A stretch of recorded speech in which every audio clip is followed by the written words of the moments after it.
obviously has your password, so there you go. Hello, everybody. How's it going? Comic Relief Crusader here. And we're doing some huge circles, some amazing circles, some great circles, as a matter of fact. We're going to be doing some doodling, some drawing, hanging out, chatting, all that jazz. And I'm going to say hi to a people here. So we got Franco Walker, who was first. Hey, Franco, what's up, dude? Nice to see you, man. And we got our illustrious other wrench, Vince Womack. How's it going, Vince? Nice to see you, dude. And we got Gap After Dark. Gap, love you, man. Nice to see you here, dude. And we got Jason Fox. Jason, I don't know if you're still in the chat. I sent you a link. So if you got the link, come on in and join the insanity. Let's see. I don't know if Al might make it today. I think he said he was like a little bit busy. And Tom, our illustrious techno sapien geek, or as I like to put it, our God, what I used to call him, geeky classic leftist Tom. He just had eye surgery for his cataracts, so he's got to be wearing an eye patch right now. So I hope he's doing well. I sent him a link. Let's see. So I'm hoping if he wants to drop by, he can drop by. I'm all cool with that. I am all cool jazz, so it'll be all good. Anyway, okay, so we got some people dropping on by, then they got the link and all that kind of stuff. So yesterday, okay, no, not yesterday. What am I talking about? I can't even talk right now. Too much fruit punch. Anyway, so last week when we were doing our previous drawing and having fun with that, Tina the Naughty Dragon and Vince Womack suggested, okay, Vince, I believe, correct me if I'm wrong, Vince, okay, that you said, do a big kaiju. And I'm like, okay, yeah, that's cool. That's not a problem. That, sure, why not, right? And Tina the Naughty Dragon, when she popped into chat, she said a snail, or what was it? Draw a big snail, a giant snail. So yeah, so that's what we're doing. So we're drawing a kaiju snail. So ow, Tom. Okay. He said need a link, he says. Okay. Well, Tom, I mean, I guess I'll just send you a link. Okay, hold on. I am copying the link. And yeah, you got that right, Vince. So he can look at the circles better. Yeah, that's what it is. Exactly. Okay, hold on there, Tom. If you're there, still, I'm sending the link. I will send the link right now. As I'm singing very poorly to this microphone to eat up time. So, oh yeah, it's the other way around. Yeah, exactly. So, got to assist in the huge circle making. So my Facebook has also been acting very weird lately. It's for the past couple of days, I haven't been able to like anything or even comment on anything, which is kind of somewhat disturbing. Okay, Tom, do you have a link to join? I am pasting the link into the Facebook.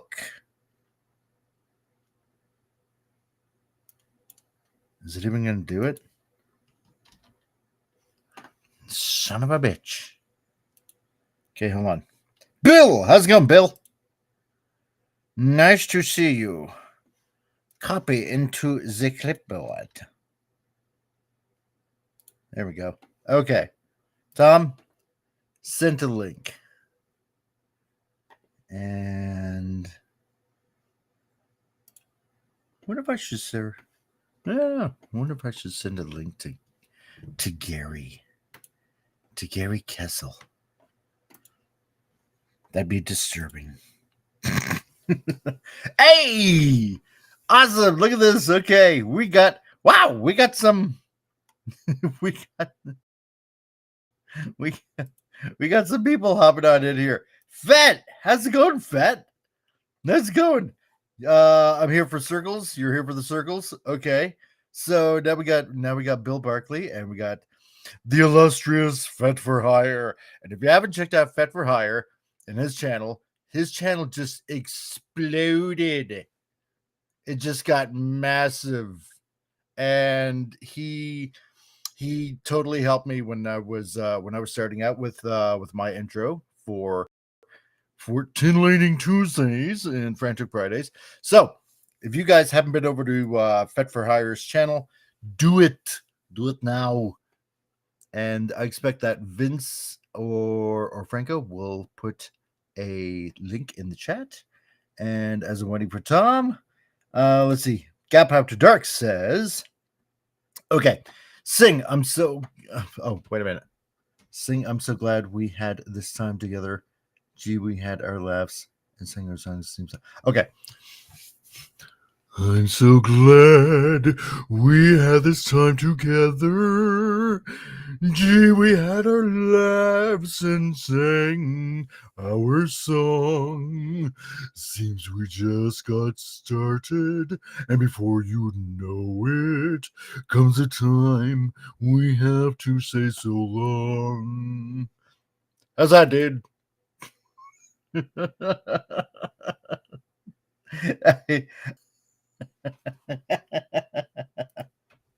Oh man.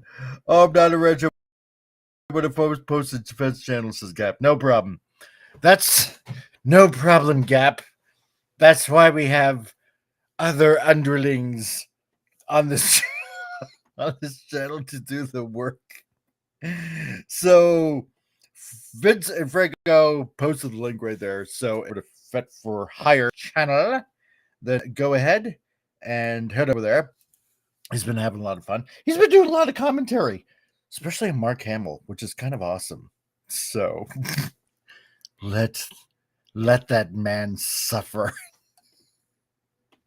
Because he will be one with the Force soon enough. Oh my god. Okay. So anyway. We're gonna have some fun today. Gonna be doing this is like the third week. Been doing the huge circle thing. And gonna be doing some drawing, gonna be doing some talking, gonna be having some fun. Because again, that's what this channel is about. And sadly at work, maybe at 4 p.m. I'll be swinging by. So there's Tim, who messaged me on Facebook.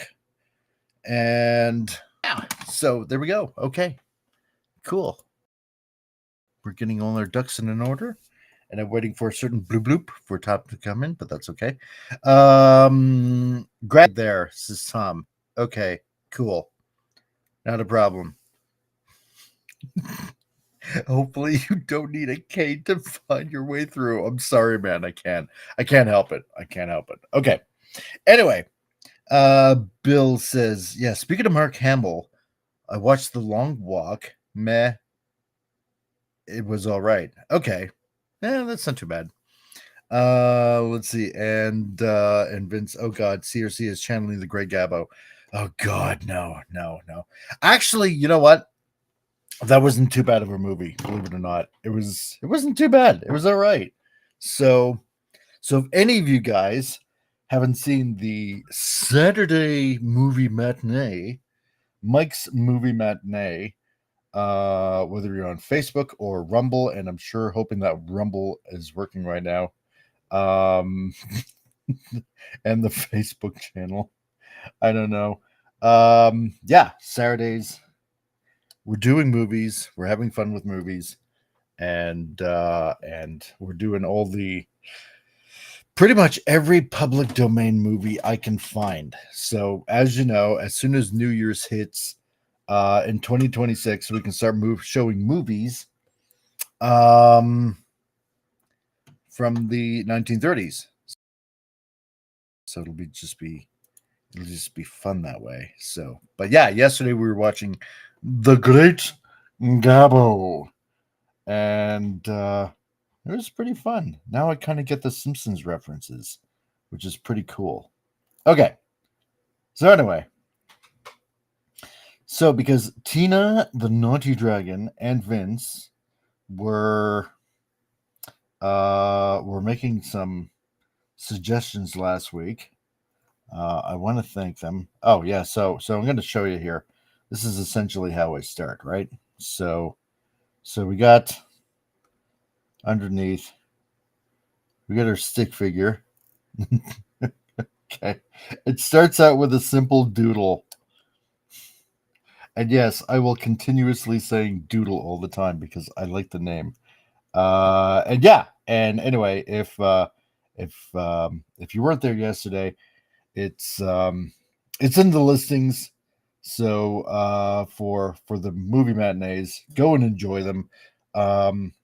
I think Doomcock even said he has to check up on them or catch up on them or something like that because he definitely wants to watch them. If he watches them, that's cool. If not, that's cool too. So, and so there's a link. Thanks, Vince. I appreciate it. And Bill says some words. Did you see that there's a Studio Series 86 Soundwave to be revealed very soon? Ooh. No, I didn't. I hope it has everybody. If it does, I hope it has everybody. Like, like everybody. So, because that'd be great. Well, the cassettes from season 1 and 2 and Rat Bat, right? Because I'm getting tired of, not including Rat Bat and the Soundwave. They always put it with Sound Blaster. Anyway, okay, so started with an idea, started with a doodle, just like this, kind of simple, kind of easy, and so then I go from that. I kind of flesh it out a little bit more, right? So leaping into the air and attacking our snail kaiju. Oh God, you guys come up with the most awesomest ideas. And even though that's not proper English, I don't care. So snail kaiju. So essentially, okay. Because I was working on this yesterday. Because what I was doing, I was waiting for Nick Weiser, 32 Flavors of Nick Weiser. Because he was going to, we were talking, and it's like, yeah, you want to come on for discussing Transformers issue 24 and 25? And I'm like, yeah, dude, I'm game, right? And I thought it was going to be like this Friday or Saturday. And I'm like, are you having the show? I'm ready. So, and nothing. I haven't heard back from him. Oh, Fed, thanks, man. Appreciate it. Fed for Hire says, bum bum bum bum. Comic shared this stream on my channel, buddy. Yeah, thank you very much. I appreciate it, man. I totally 100% appreciate it. Love you, dude. Yeah.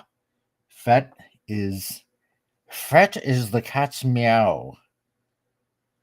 Where everybody else Fet for Hire roars. And Vince, I was looking at Ramen Toy Great White, the only masked toy Kenner never did. Oh, yeah, that's right. And thank you, Franco, who says great doodle. I appreciate that, man. Okay. So let's see. So seeing how many of you have not joined in the chat for huge circles, and Fett totally gets the joke, and I've explained the joke a couple of weeks ago. so Fett knows the joke. A few weeks ago, and I want to thank Vince for this. He said, "You know what? You haven't done a draw stream in a long time, and you haven't done one for like on a member video or anything like that." And he's right, because last year and this year has just been extremely busy and pretty stressful, and so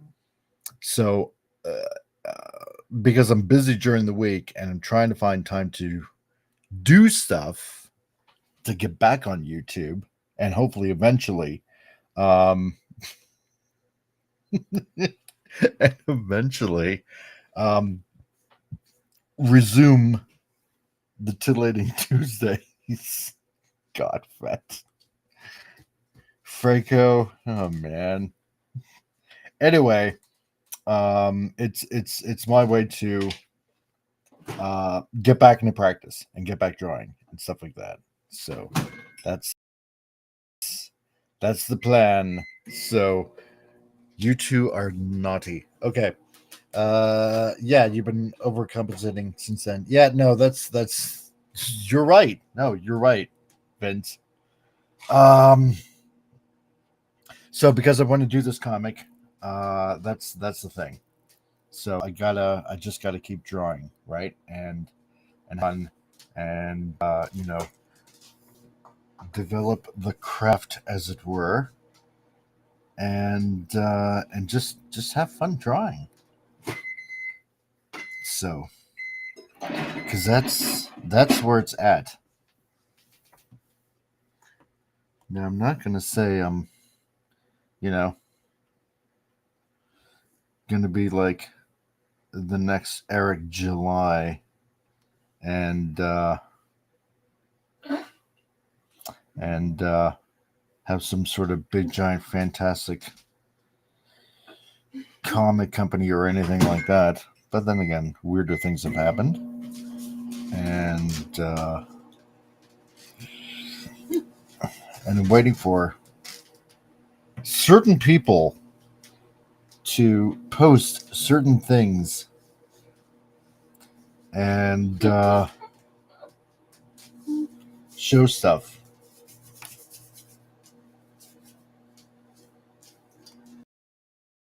I like coffee. You too. I like it a lot. You're not on camera, don't worry. Well, God, I would hope not. Let's see. Kind of scary.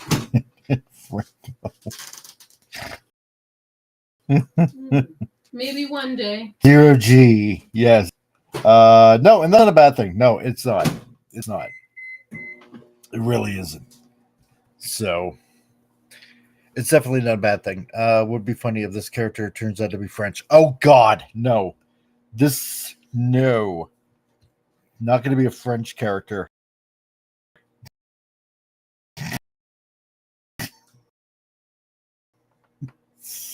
So it's not going to be. Never. Don't know. Haven't the faintest idea. But right now, what I wanted to do is was it the past couple of times? I think last week was a swimsuit. The other one was like, a bit of the costume that she was going to end up wearing in her comic.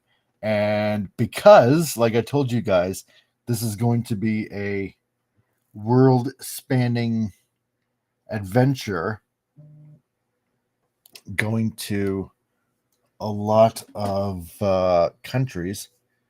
Stephen Murray commented on your post. Who was Stephen? Oh, Stephen. Really? Oh, Stephen. Yes, as an AKA Canadian Spider-Man. Yes. And if you didn't know Canadian Spider-Man's name, you know it now. They need to be taken out. It says Canadian Spider-Man on my post on Facebook, and I heard a bloop, and I know what that means. It means we have a guest right here. And if this computer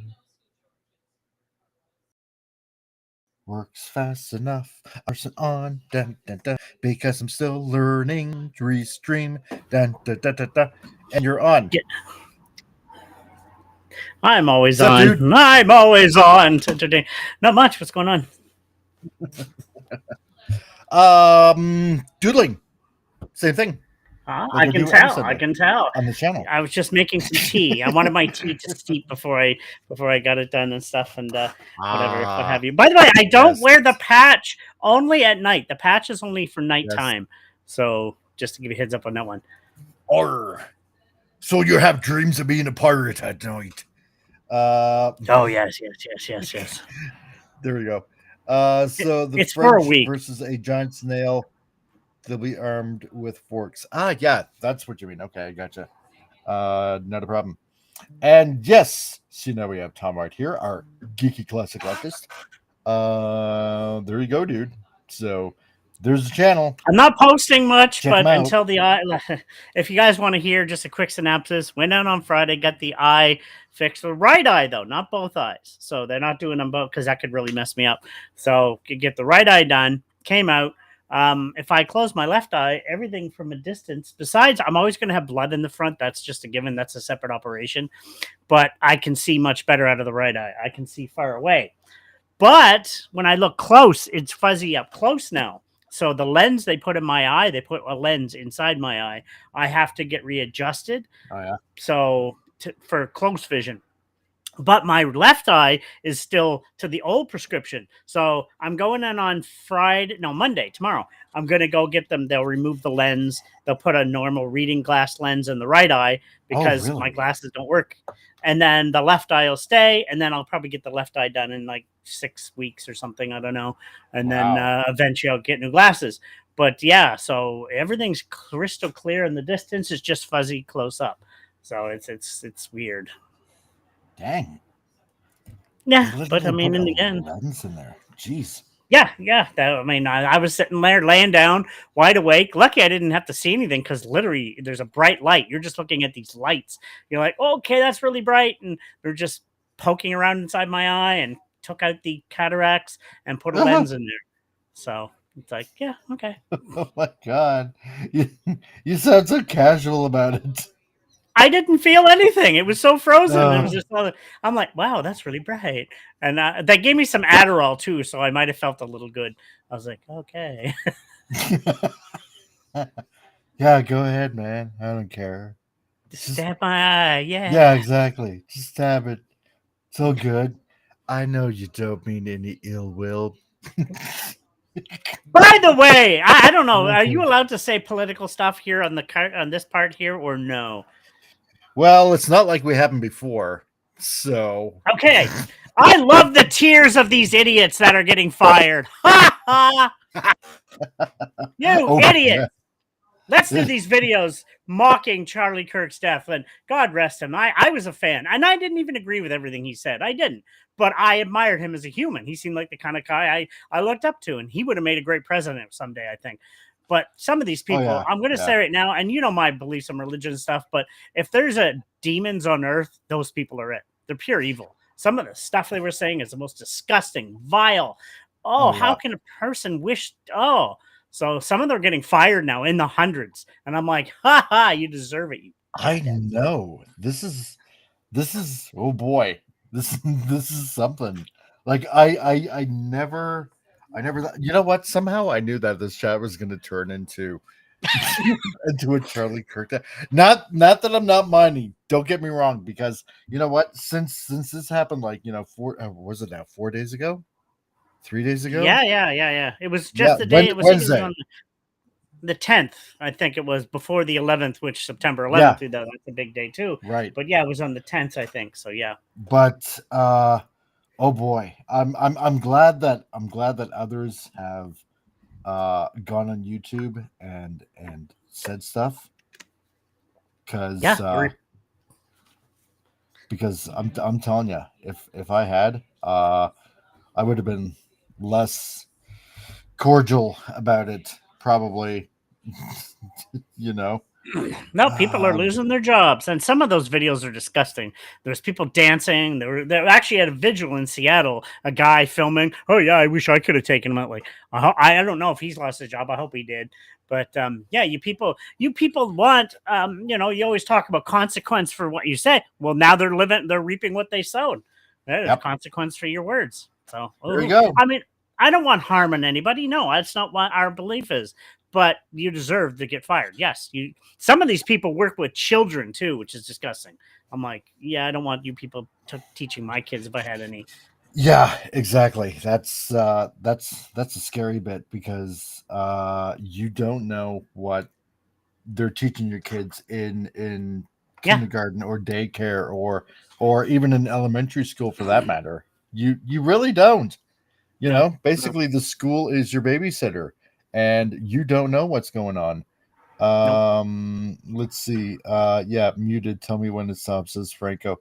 Yeah, it's over for now. Tuesday. Okay. Yeah. But the right are violent ones, says Vince. Oh yeah. But we're the troublemakers. Yeah. Give me a break. I mean, and don't get me wrong. I'll say this: there's extremists on both sides. There is. There's people I don't agree with on the right, people I don't agree with on the left. There's extremists on both sides, but I find the left has just gone out of whack. They've really just gone to, like, this is disgusting. There's no. There's just, I don't get it. Like I don't understand how they came to that fact of humanity got so low and evil. Like where? What the hell? It's very odd. Well, I shouldn't say it's very odd. It's what's it's what happens when one chooses to consistently believe an ideology, I'm going to say, based on feelings rather than facts, right? Because, well, like, this has been touted around before. Feelings don't give a damn about your facts. No. It's quite apparent. And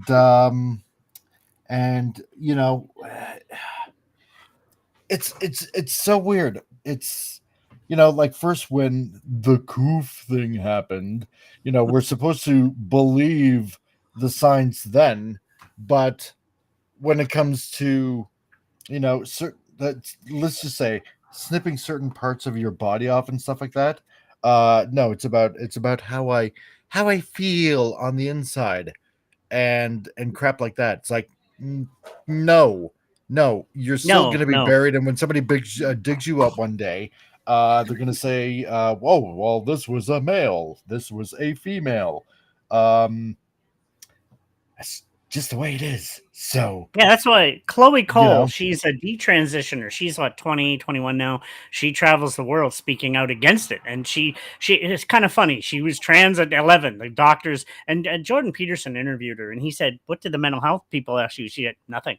They didn't really have. They just said, you're a girl, you like other girls, you like sports. Oh, you're a boy. Okay. So, and then she got her started on, I think, on chemicals at 11, at 13 or 15. I've had her breast removed. And then she started detransitioning when she got older. And now she's back to being a woman again. And she's like, she's suing doctors and stuff and not blaming her parents because they were duped into it too. So, and Blair White, you probably heard of her. I'll call her because she's respectful. She says, when I die and I find my bones, they'll see I was a guy.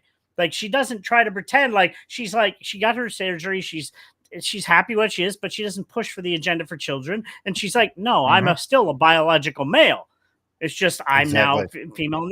It's like she doesn't use science. Same with Buck Angel. He's been a biological woman all his life, but he's a man now by his body exterior. But he doesn't pretend to be anything. They're transsexuals. It's the transgender movement that is fake. And like, oh, I'm non-binary. That's not real. Stop. And all that jazz. And I'm tired of this. You don't believe in me, so you're a Yahtzee, you're this, you're that. No, how about just use common sense? Stop. But common sense isn't common anymore, Tom. No, like I'm a cat. You physically can't be. No, right. And Vince, yeah, you're right. So much for my body, my choice. So Never heard of tomboys or lesbians? No. Yes, exactly. Tomboys. And there's Tomboys a lot of never lesbians. existed. You There's crazy lesbians man. online, like Ariel Scorsese. I'm a big fan of her. She's a lesbian on YouTube. She's been called a transphobe because she won't sleep with the trans woman. She's like, they have penises. I'm a lesbian for a reason. And she's been hated by the community. But she's more conservative nowadays. She was left, but she's seen the open. There's Amala. She's an amazing colored young woman. She's used to be left, but now she's more right because people wake up and they start realizing, no, the community's broken. Let's get out of here. You know? Did you just say colored? Black. They're black, color, whatever. I respect him. She's awesome. I'm kidding. You know, she's a light-skinned black woman. Look here. Look at this colored person right here of color. You're there. I mean, technically, there's no black and white. It's actually brown and peach. Let's be honest. So, well, yeah, exactly. Yeah. So, Jeffrey Star surprised me with his comment about Charlie Kirk. Oh yeah. Oh man, I know. Sense has gone out the window, says Franco Walker. No, yeah. Oh God, there is no sense. There is absolutely no sense whatsoever.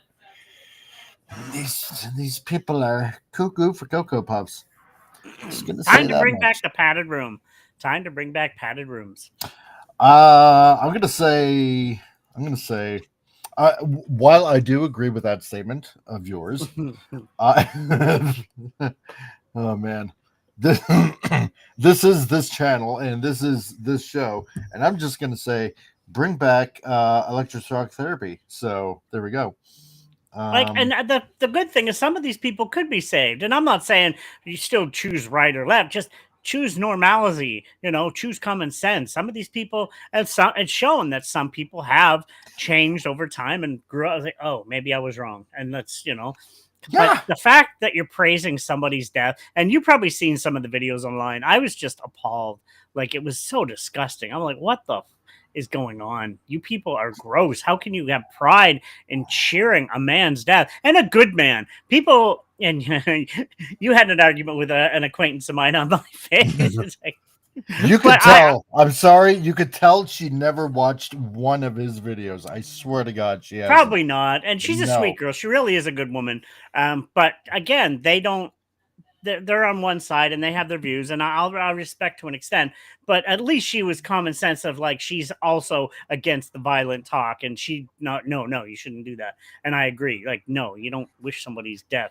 So, no. And, but like I said, I admired him. I might not have agreed with everything, but I admired him. He's the kind of person I could sit down and have a good talk with. I totally respected him. And I agree. I think he would have made one of the best presidents that country in years. I think he would have been an amazing president. I think so. I really, really do. Yeah. Vince Womack, I used to be on the left, but the left went so far left that they dragged the center line. So now I'm on the right. That's right. I'm a centrist. No. Remember, on the 4th anniversary, and I got it on video now, you said now that you're on the right and you're straight. So you can't change that now. You can't go back. Well, I didn't say I was on the right. I said I'm more to the right. Probably. I'm still centrist per se, but so maybe play the video. I'm totally straight. Yeah, I gave up on that community. Yeah. That community was so burnt out and nuts. Oh God, yeah. And Franco, I agree. Yeah, just let people be people without labeling them. Yeah, I agree. Yeah, just share info, share opinion, and discuss. And Penny, how's it going, Penny?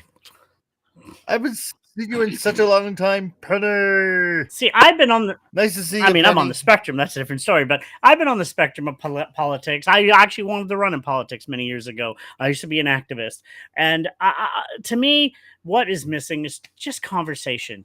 Common sense. We need that. And on both sides have good points. Both sides have bad points.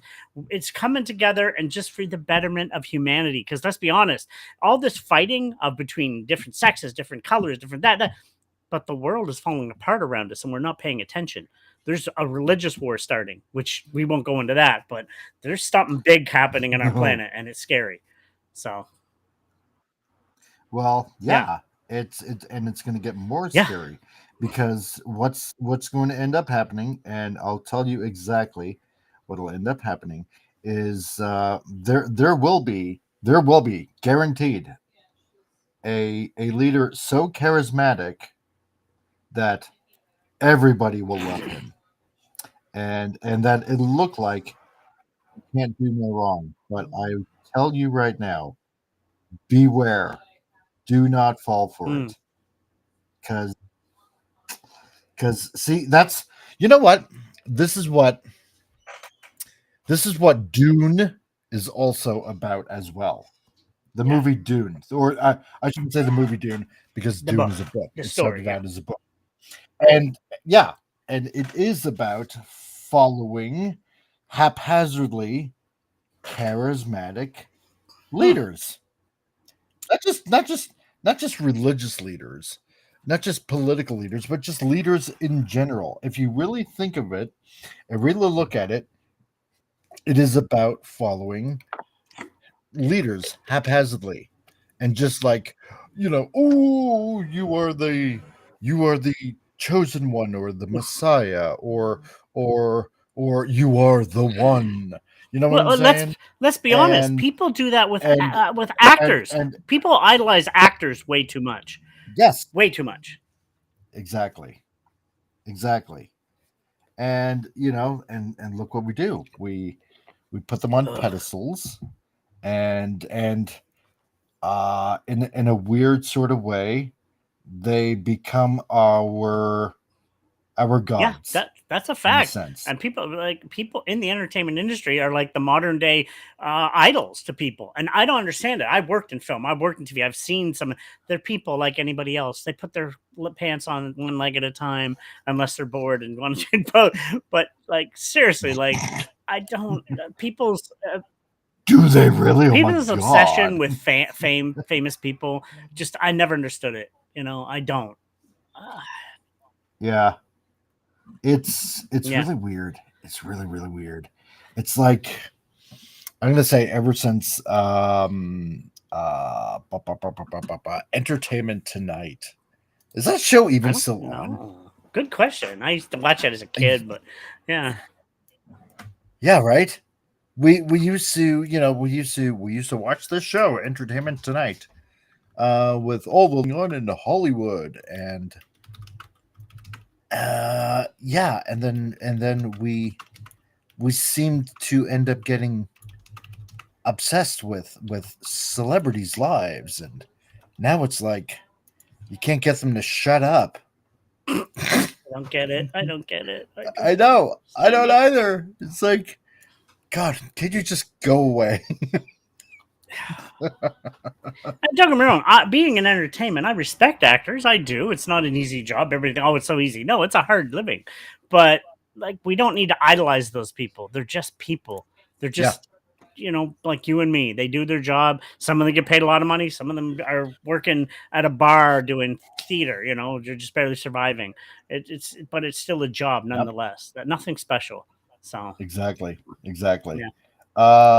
Yeah, Vince says JFK was charismatic, and look what they did to him. Exactly, Hmm. exactly. And and yes, here, see, you get Dune. I do get Dune. That's what the whole thing is about. That's Yeah. why when they finally do Dune 3, it's like they said in the end of Dune 2, it's basically now a holy war, and that's what Yeah. ends up happening because that's what happens in the books, and you can even see this now. Penny, yeah, it was a rough 9/11 week. No, I totally agree with you on that, Penny. It ended with my pastor in the hospital. Oh my gosh, Oh, I'm really? sorry to hear. Man, is your pastor okay, Penny? Like, I hope nothing bad happened to him. Like, that'd be horrible. Well, Jeez. yeah. And Franco, yeah, actors are just doing the job. That's true. It's I don't need to hear your personal views on everything. It's just do No. your job and dance, monkey. That's it. Yeah. That's No, I can that's all respect want. somebody's opinion. I believe they have the right to say, because sometimes you get actors that do speak out, like Mel Gibson uses his Yeah. for good, which I respect. Yes. You know. Mm-hmm. And Vince, yes, has sage advice: do not worship golden idols, except Sydney Sweeney. So there you go. Good on her.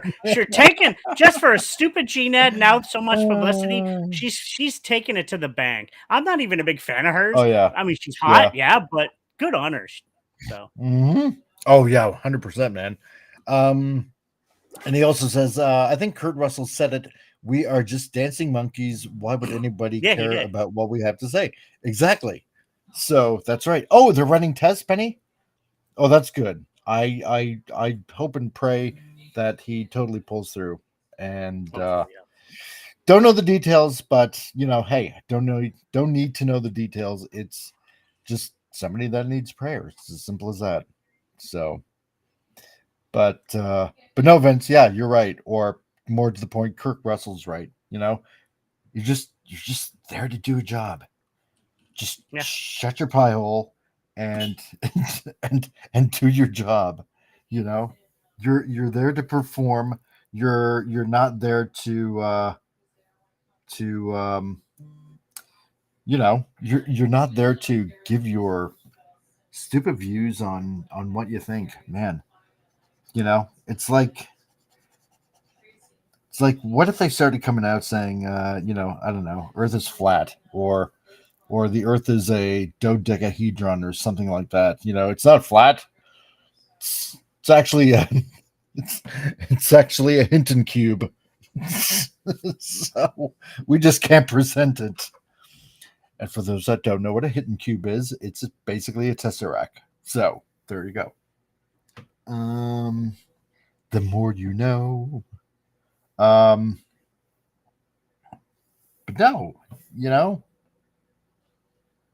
why? Why do I have to know? Why do I have to know what you had for lunch? And it's crazy stuff. Don't need to know.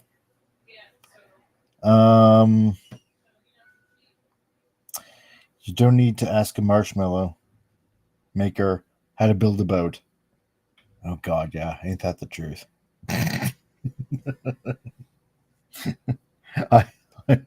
Yeah, I get that. I understand. Totally understand. Okay.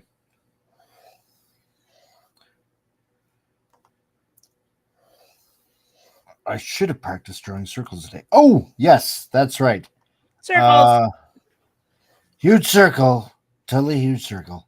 Kind of love it when parents look at, even in my 50s, I'm not going to say, I'm ashamed to admit it, I'm a starving artist. People know, and I've had some health issues for the last few years. Yeah. Mom and dad still drop me off food once in a while. It's like, oh, thanks. You can never, ever find a replacement for your mother's cooking.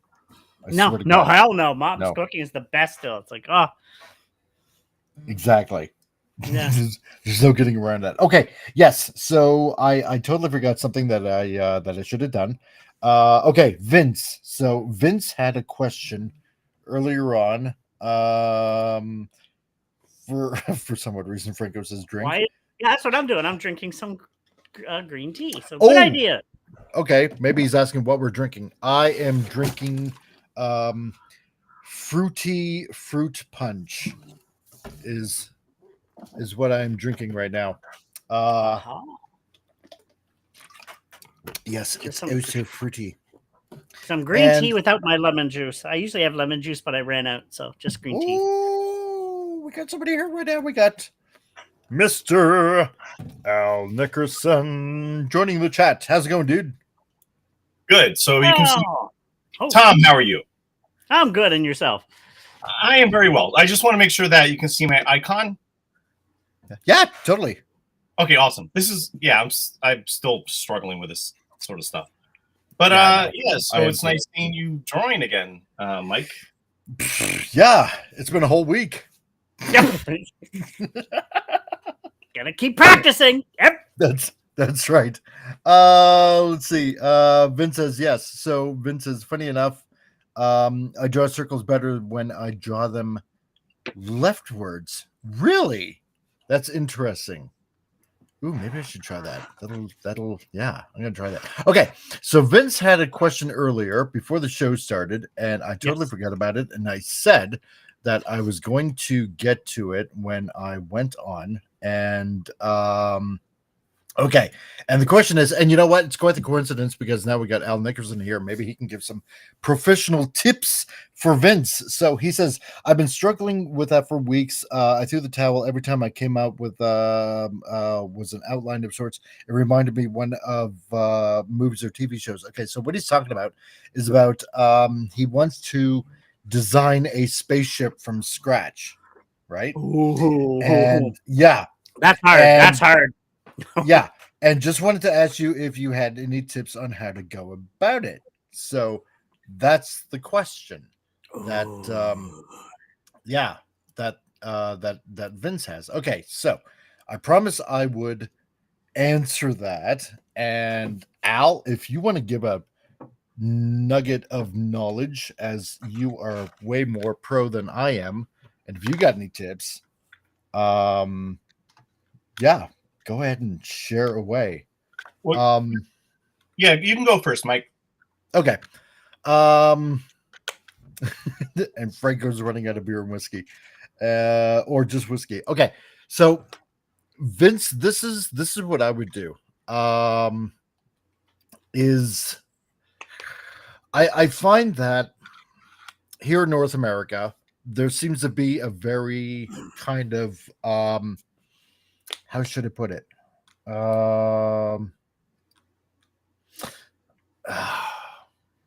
Linear way they created. They're all very similar.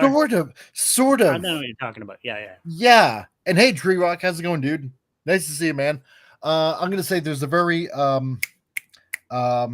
mechanical is not exactly the word I want to use. Because you got Red Dwarf, which is way different than stuff you see in North. Yeah. Yeah, functional, mechanically functional. Okay. If you take a look, like in their designs, in some of their comics, even if you look at movies and their concept art, it's functional. Sometimes it's very sleek, or very aerodynamic, stuff like that.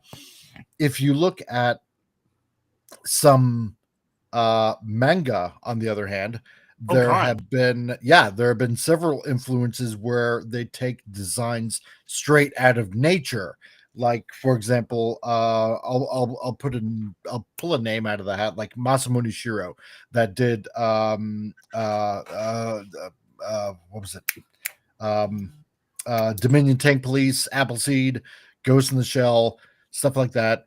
What he does is he takes insects, beetles, just various types of bugs, and he takes the design as they look like, say, when they're flying or crawling on the ground or something like that. And if you do a little bit of research on that, that's generally where some Japanese manga artists get their inspiration from nature. Well, look, if I which may, is pretty cool. Just quickly look at the battleship Yamada. Yeah. That's just a sea liner. That's an ocean liner that turned into a spaceship. Like, what? Exactly. But it's beautiful. It's It is. And like what Franco says, yeah, and it depends on what the ship is for: war, defense, exploration, populating a planet. Yeah, so you gotta think of those. Exactly. You got to think of those little aspects as well. What is the ship trying to do? Yeah, and Vince, yeah, exactly. See, you get it. Like these Japanese designs, like Lex. Yes. Because that was like a humongous dragonfly, firefly, basically. Dragonfly. Yeah. So there's that. Try to think of, like what Franco said, it depends on what the function of the ship is. And, and I would say there's probably no harm in borrowing from stuff that you like. I mean, as long as it's not blatantly obvious that you quote unquote stole, from a design from a ship or something like that. If you catch my meaning, which I'm sure that you do. So And Franco, yeah, can't remember that one. I've not seen Lex for at least 15 years. Oh, yeah. It's God, what was it, like a 15-mile long ship? It was crazy. It was a German Canadian production. So yeah, it's been forever since I've seen that show. You know what I think? Just on a quick side note, dude, what you should do is you've probably seen that map online of all the spaceships. It's really intense. It's really amazing, and you see the size. I would get it from Google, look at it, and then kind of get an idea of what you want, and then work around that. You can combine a couple. There's nothing wrong with idea. Every idea has come from another one in the past. Nowadays, it's just a given, and then maybe create your own from what you think would be suitable. Yeah. Exactly. Al, what about you? I agree. Well, that was easy. Here's I like sci-fi. My favorite science fiction is probably Joss Whedon's Firefly. Yeah. When I first started watching, I couldn't tell if I liked it or disliked it, but then I just fell in love with it because of the characters. But one of the things I really liked about the show is that all the spaceships and all the computer-generated video with the spaceships look sort of real. Yeah. Like the ships, like the camera would shake, the ships would shake. So that's kind of neat. I think from an art perspective, like with my stuff, I have like a kind of a spaceship, a Quinjet, kind of an Avengers Quinjet kind of thing in the Sword of Eden. And I like it. Yeah. But I hate drawing it. Because I don't like drawing that kind of stuff. Right. But I think the functionality part of creating a design in regards to a ship or vehicle, I think is a very good idea. There are a couple of artists that sort of come to mind when I start thinking about this sort of stuff. One is there was a designer by the name of Sid Mead. And Sid Mead did all the designs for the world and the vehicles for the movie Blade Runner. So if you can check out Sid Mead online. I'm just looking at some of his stuff now. His stuff is beautiful. He clearly enjoyed drawing like cars and spaceships and that sort of stuff, and futuristic cities and dystopia and that sort of thing. I had a student that was really into Sid Mead, and like he drew the best backgrounds, all the sci-fi stuff, just gorgeous. Another guy I was thinking about when you started talking about this is Mobius, the comic book artist. Yeah. And I was just watching a documentary on him yesterday from Matt with 4Ts, who I've mentioned before. Mm-hmm. And a lot of people were influenced by Mobius, like like the stuff you see in Blade Runner, the cyberpunk stuff was really influenced by Mobius. Yeah. So I would look at the functionality of things, look at like what real like airplanes and jets look like, and look at some of these artists that design this stuff, Mobius, Sid Mead, and go from there. Yeah. Try to draw everything. is what I heard one artist say also. Draw everything. And I know that sounds like how should I put it? I know that sounds like very daunting, but dang. Oh, and Fett, you got to get going. Not a problem, dude. Thanks for being here, man. I really appreciate you, man. Gotta head for work. Have a great stream, fellas. I shall, my good man. So, we'll catch you later, dude. And thanks for being here.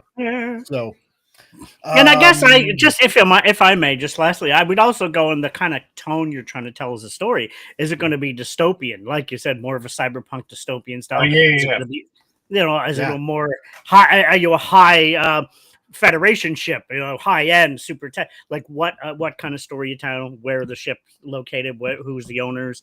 What kind of planet? So I mean, and just like I said, there's nothing wrong with borrowing from what exists and getting inspired by that. I would say. I like the word inspired, Tom. Yeah. That's how I create like photos and whatever I used to do graphic design. Whatever inspired me. Oh, this inspires me, and then I can go from there. Hmm. It is. It's fun stuff. It's fun stuff. You know. Well, one thing. It's, oh, go ahead. Oh no, I like what you said about drawing everything.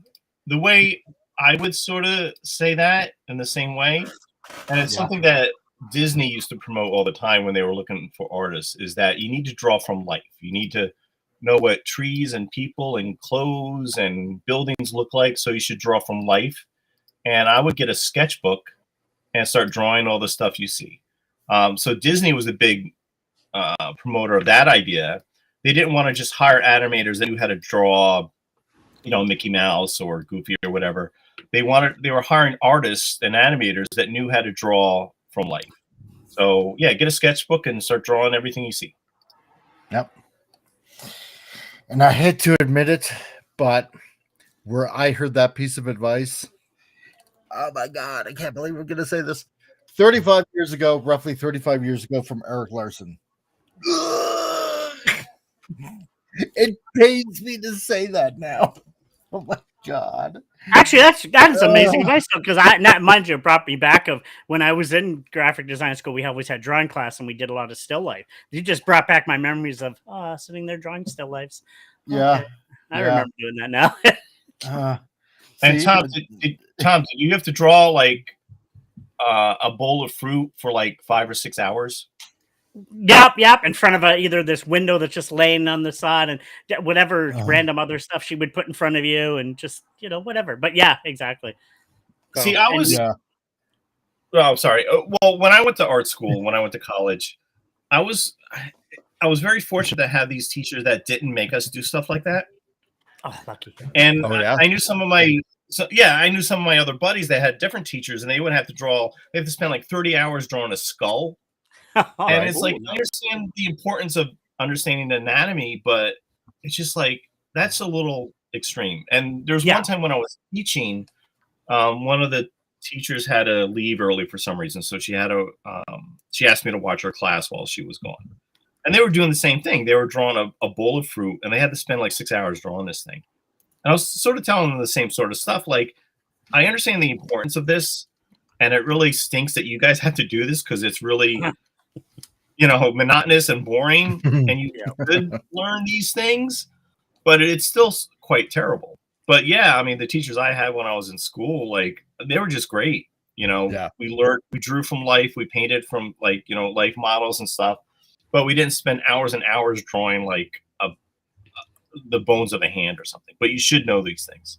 Right. Oh yeah, the bones, the hands, the still lifes, the naked models. I used to like when they'd let us play with different mediums, though. Like Sumi ink ended up being my favorite. I love Sumi ink. Oh, that was just so fun to work with. But, all right, what is that?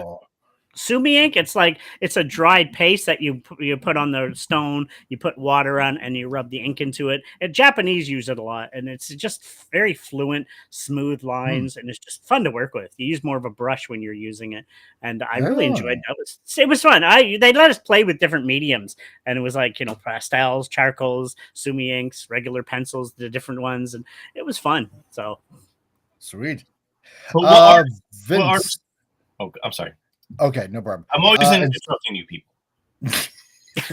You're just eager to share your wisdom. I get that. Well, thank you. But however, Vince says inspired sounds much better than stealing. Well, I wouldn't say, well, there you go. True. However, I would say you're borrowing permanently. So there you go. Because stealing has such a negative connotation. And he says, oh my God, I just remembered something. I owe Rob Liefeld an apology. I recently saw someone in the gym that had that Captain America build. Oh my God, yes, I know exactly what you're talking about. His chest was 2.5 times the width of his head.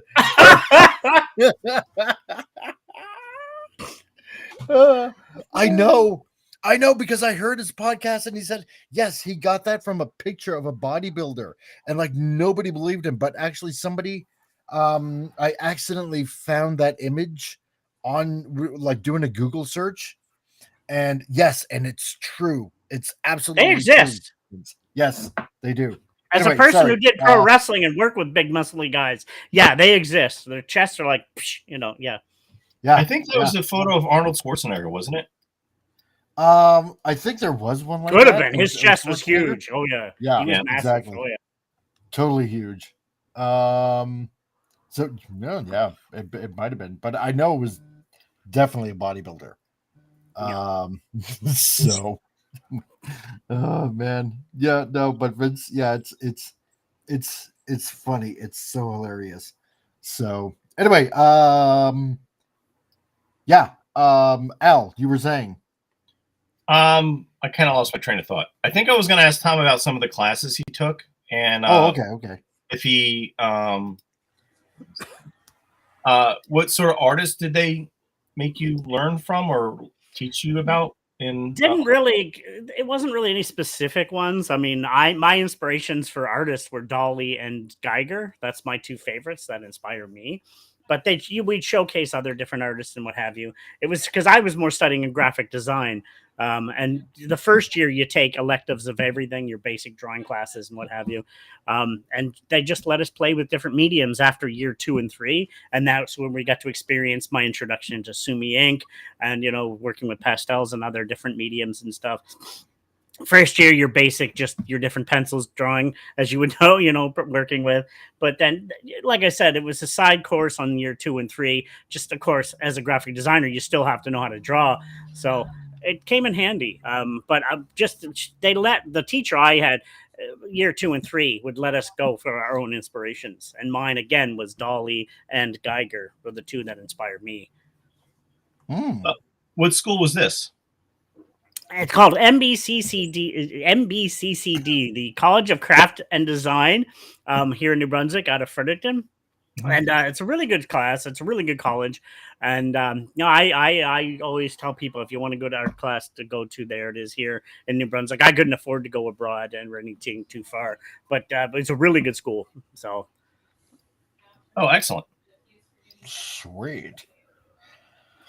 Now, how about you, Mike? I've always meant to ask you, Mike, where did you learn your graphic design? Did you ever go to college to get your degree, or are you just self-taught? You know what? Okay, here's the thing, because I went to New Brunswick Community College in Woodstock.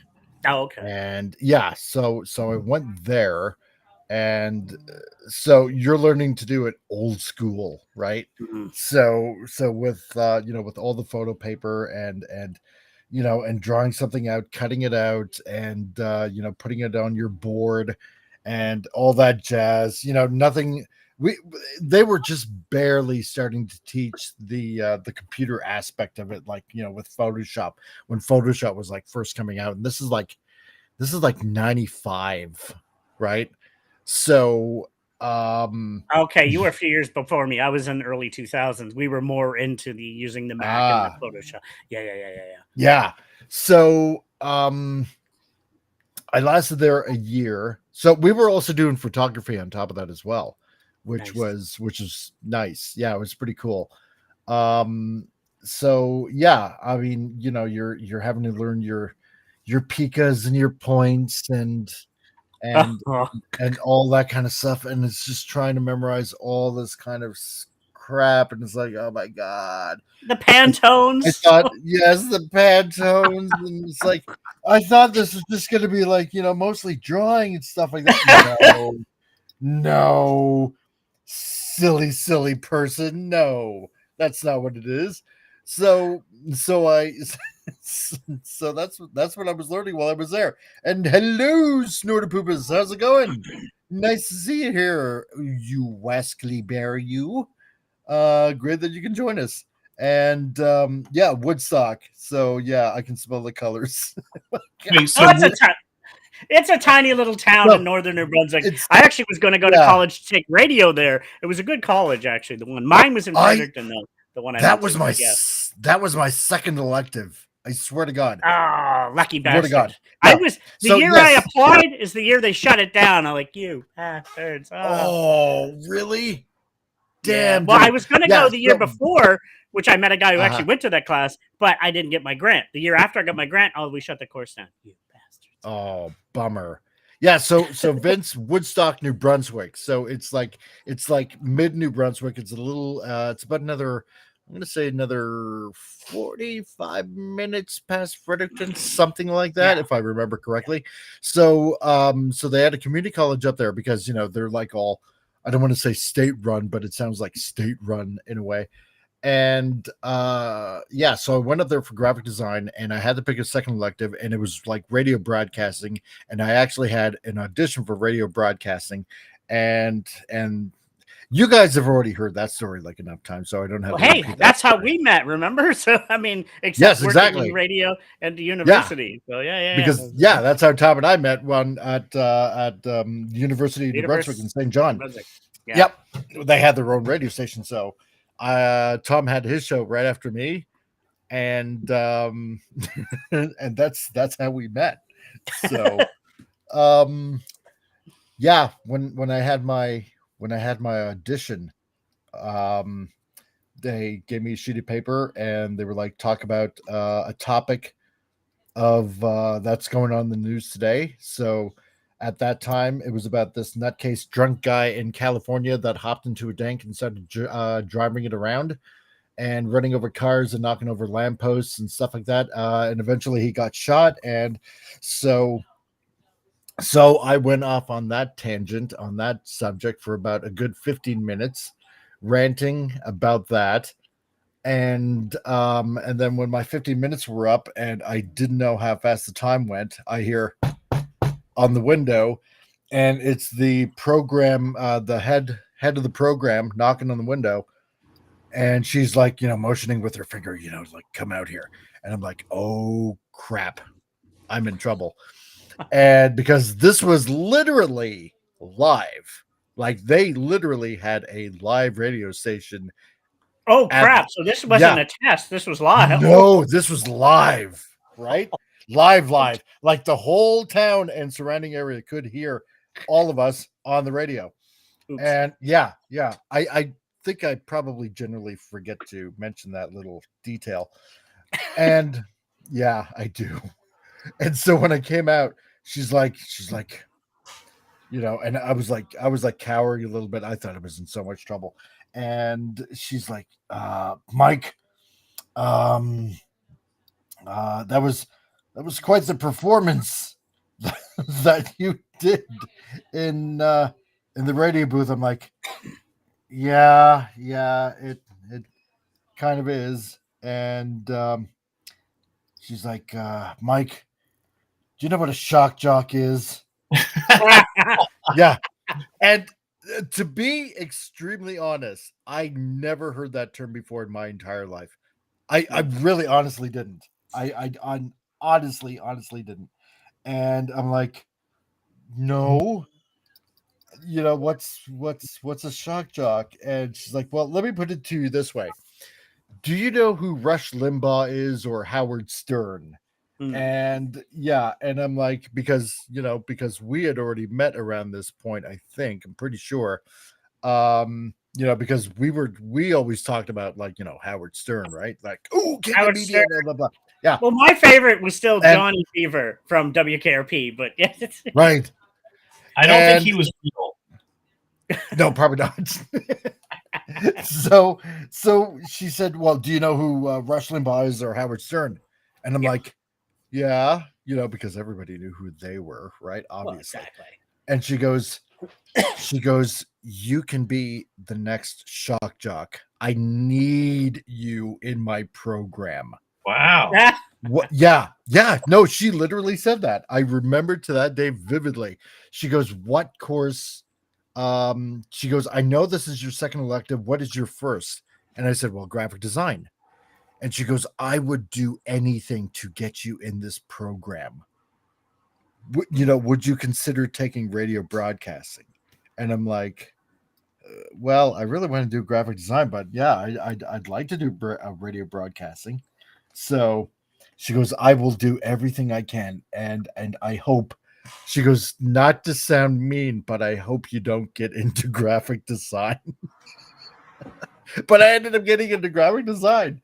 So I don't know. Maybe that's just why I have so much fun doing what I'm doing here on YouTube. I know it sounds rather nuts, but it's It's crazy. So, do you know what a shock jock is? No. I actually have a similar story. Oh my gosh, I'm not even Oh, yeah? joking. If you don't Yeah. mind if I say it briefly. Yeah, well, like Go I for said, it. I went to NBCCD to take graphic design, but Yeah. your first year you take electives. My Yeah. the other one was photography, which is now my passion. It's always been. And the third one, I was like, what am I gonna do? You get 3. I took textiles, just on the loom, doing weaving. All Oh, that stuff. really? I figured, what the hell? Let's try it. I need something to fill. It turns out I'm really good on a loom. If you've ever been on a loom, it's that wood paste. You take the yarn, blah, blah. I actually made a scarf in 12 hours. They were freaked out by it. The person said, and Really? the teacher there said, Tom, you need to take this. You have a gift for this. I'm like, I just enjoyed sitting at the loom. I put my headphones on, listen to some metal or some music, and just weave. And I literally went. I was there till 1 a.m. My teacher, she was my age actually. She goes, Tom, you need to do this. And they tried everything to keep me in, but I end up taking graphic design, which funny enough, I don't even do that anymore. I'm a photographer because that's my nature. I'm meant to be behind the lens.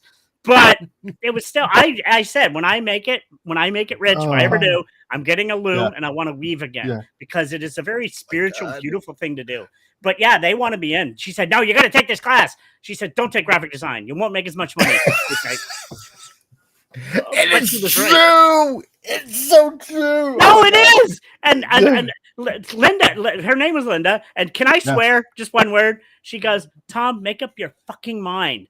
Okay. Okay.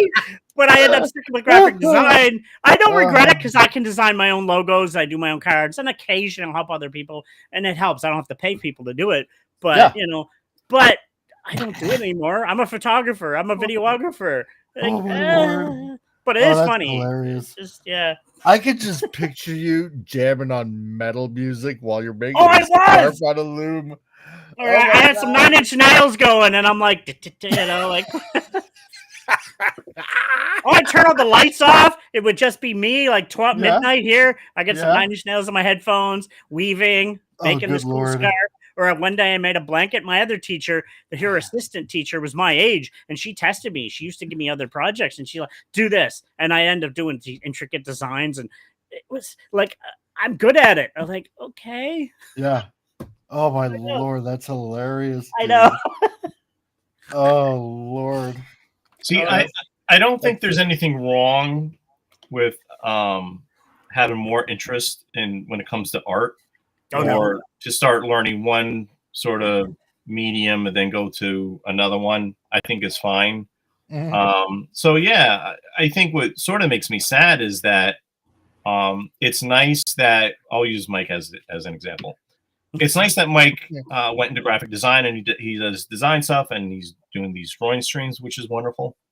But I kind of miss. It would have been nice to see Mike the shock jock. That would have been quite wonderful. Yes. I think. Yeah, I kind of would, and that's the other reason why I'm doing the YouTube channel. Why I've been doing this for like 4 years, because I'm gonna say probably about maybe 6-7 years ago, I was really debating. Like I had my YouTube channel for like since 2009, right? But I probably only put like a few videos on it. And I really didn't do anything with it. I really honestly didn't. And just to answer this question quickly, Vince asks, by the way, am I using a mouse, a normal mouse for drawing? No, I'm not actually, Vince. I am using, let's see, I will try to show you right here. If I can ambiguify myself here. No, maybe I can't. Whatever. Anyway, I am using a pen that comes with it, a type of stylus. So just like here, got a couple of buttons on there. You probably really can't see it, but that's what I'm using on my tablet. So stuff like that. That's what I'm doing. Nice. Yeah. So anyway, so I really hadn't done anything with this YouTube channel. I only put in a couple of videos and I just kind of like left it. But about 6 years ago, with the state of the country that was, that it's in and all that kind of stuff, I was just thinking, maybe I should do something on YouTube. But then again, I'm not a political kind of guy like for example, Charlie Cook, God rest his soul, or Louder with Crowder, or Ben Shapiro, or any of these kind of guys, right? Yeah. So I know what I hate and I know what I like, and that's pretty much the gist of it. But when it comes to like naming off politicians and stuff like that, I'm only good for what I know is going on basically here in Canada and stuff like that. And I pay attention, or at least I try to pay attention. But yeah, I'm not a political commentator. So, but what I do know is nerd stuff, right?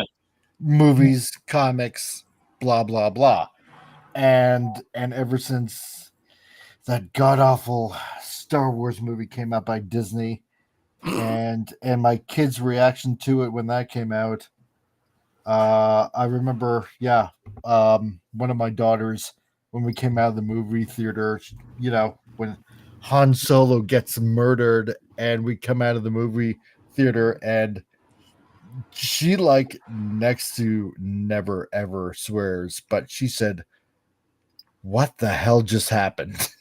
And I'm like, "Yeah." She goes, "I feel so empty inside now." I'm like, I know. And I'm like, right? It's like, it's exactly the way I feel. And so that kind of got the whole ball rolling. And so I'm gonna comment on nerd stuff, but I suppose that's where the radio broadcasting kind of stuff kind of helped that way, being able to do that kind of stuff. So okay, some with tablets, so you don't get the cursor moving around like with a mouse. That got me confused. Not a problem, dude. All good. And yeah, Franco, I miss doing the Tuesdays and Friday streams too. I totally want to get back into it. I'm gonna see if I can do it like later in the evening. The only thing is that on Fridays I'm up against Doomcock and everybody goes over to Doomcock, right? I don't mind doing a Tuesday stream, so maybe I might Saturday. do it for maybe Saturday. Yeah, maybe Saturday, maybe Thursday. I'm not sure. So, but I'll set something up for this Tuesday and give it a shot. How it goes. So, and mind if I just say a few things here? I'm going to speak on his behalf too. No. I've known you many years, so, and I can say this: you're the reason I'm podcasting, because I wanted to do radio and stuff too, and I did YouTube for like 10 years doing Foggy Brain, just bad 420 comedy, which I gave up. I'm almost a year clean, but I did comedy. I like doing comedy. I wanted to do film as a filmmaker, which is what I do now. I did my first short, but you inspired me to become a podcaster, because I'm like, I used to like doing radio. I used to love doing, and then I watch your show and I'm like, damn, my and you do an amazing job, because you're not the political person, but we don't need that. There's enough of that out there. You can bring some political knowledge, but you talk about what our community wants to hear, the nerddom, what we love, and you do it well, because you're a good person, and I'm not kissing ass to him. This man's a good soul. He you don't have to swear to get yourself over. Yes, there's some swearing stuff, but you're just generally a good person, and I've always valued. And we disagree on things 100%, but you're a good soul. You're a brother from another mother, and you've inspired me to get into the podcasting, and you got me into it, and that's why I'm honored always to be on your show, because it's just fun. It's fun. It's entertaining, and yeah. Thanks, man. I appreciate that. Truth. Just the truth. I'm just saying what's on my mind, basically, But you do it with class.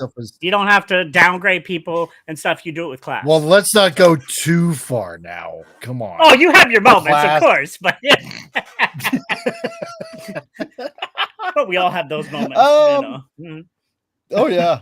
Vince is transitioning. Oh, good for you. Be brave. No. Transitioning from moving pictures to drawing comics is a bit weird for me, at least, since I see whole sequences and then have to figure out which keyframe to take. So you're going to be doing animating. I see. Very interesting, Vince. Ooh, I want to see what you have planned. Saturday, you already have your movie matinee, but yeah, that's true. That's true. But there's still room between that and Klobby's Comic Shop. Yeah, that's the thing. See, because usually there's Raymond's show over at King Dolphin TV, and then also on Saturday there's with Gary over at Pop Culture Minefield. And I don't know if he's because usually on Saturdays he does his Saturday fun time kind of thing. I don't know if he's doing the drawing streams either. I'm not sure if he's done his graphic novel yet on his Vindicated book. I gotta find out. He said it was going to be done this summer. I don't know if he's done yet. So yeah, I got my Saturday matinees, and I'm not sure. Maybe I might. Maybe I'll give Friday a try. I'm not sure. Well, the way I look at it, Mike, just the way I look at it is, yes, you have Doomcock. He's like the biggest name in there, but I wouldn't worry about that. You still have people that follow you for you, Yeah, exactly. And don't forget, this is the internet. People can go back and rewatch it and stuff. True. No animated, that would be easier, but not what I'm aiming for. Ooh, yeah, that's true, Franco. Yeah, Thursdays are wide open, so maybe if I do that, right? Thursday, skip Monday, do Tuesday, skip Wednesday, do Thursday, skip Friday, do Saturday, and Sunday. Maybe that's. I think you're onto something. I think so. I think that is a good suggestion. Gary always draws during the week. Normally, says Vince. Oh yeah, that's right. I forgot about that. Okay, cool. Can I mention a couple things? What's that? I like to make some comments, if I may. You go for it. All right. Well, the first thing is the Han Solo dying thing from that terrible movie. Yeah. Harrison Ford had stated for years that the only way he would reprise that role of Han Solo is if they would kill the character. Yeah. Because he always thought that Han Solo was very despicable kind of guy. Yeah, I remember him saying that, which is kind of weird. Yeah, because like even in those, well, I'll say the first three movies, he's a bit of a scoundrel when he's a pirate and he's kind of rebellious, but he sort of redeems himself, right? He does. Yeah. Like, why would you want to do that? I don't know. Maybe because he figures he's getting old. And well, he just thought that that Han Solo as a character was just a really very much of a scoundrel. So he had no interest in, playing a character that he felt was not redeemable. He wasn't like an Indiana Jones or more of a heroic character. But I think eventually Han Solo did become somewhat like a hero. Yeah. Scoundrel. Oh, really? Yeah. Scoundrel. I'm just remembering Empire Strikes Back. Great movie. Yeah, totally great movie. The best in the series, in my opinion. That's right. Yep. Yeah. So that essentially is the thing. I'm just a dude that has an opinion, and like I said before, I don't care. I don't care who likes it or doesn't like it. I'm just gonna comment away, and yes, Han shot first. So amen. And you're right. He's not a bad guy. Exactly. He's a guy that how should I put it? He was going in the right direction, but he was doing the wrong things to get there. Let's put it that way, because he's not a bad guy. Well, right? He was a smuggler. Yeah. like I said, I think he did redeem himself. And also, I think, for me, I mean, I don't know, I was like 10. So I think if you're a young male at a certain age, when you, I guess, start to become a teenager, you kind of like these characters that are a bit rebellious, because you are probably kind of rebellious at that age. Mm. So I never really liked Luke Skywalker. Like I always thought Han Solo was my favorite character in the Star Wars franchise. That's right, because he got the girl. And we all thought that Princess Leia was hot in a bikini. So, well, let's be glad he got the girl, considering it was his sister. So, right. well, that is not untrue. that would have made Father's Day rather uncomfortable. So, just a little bit.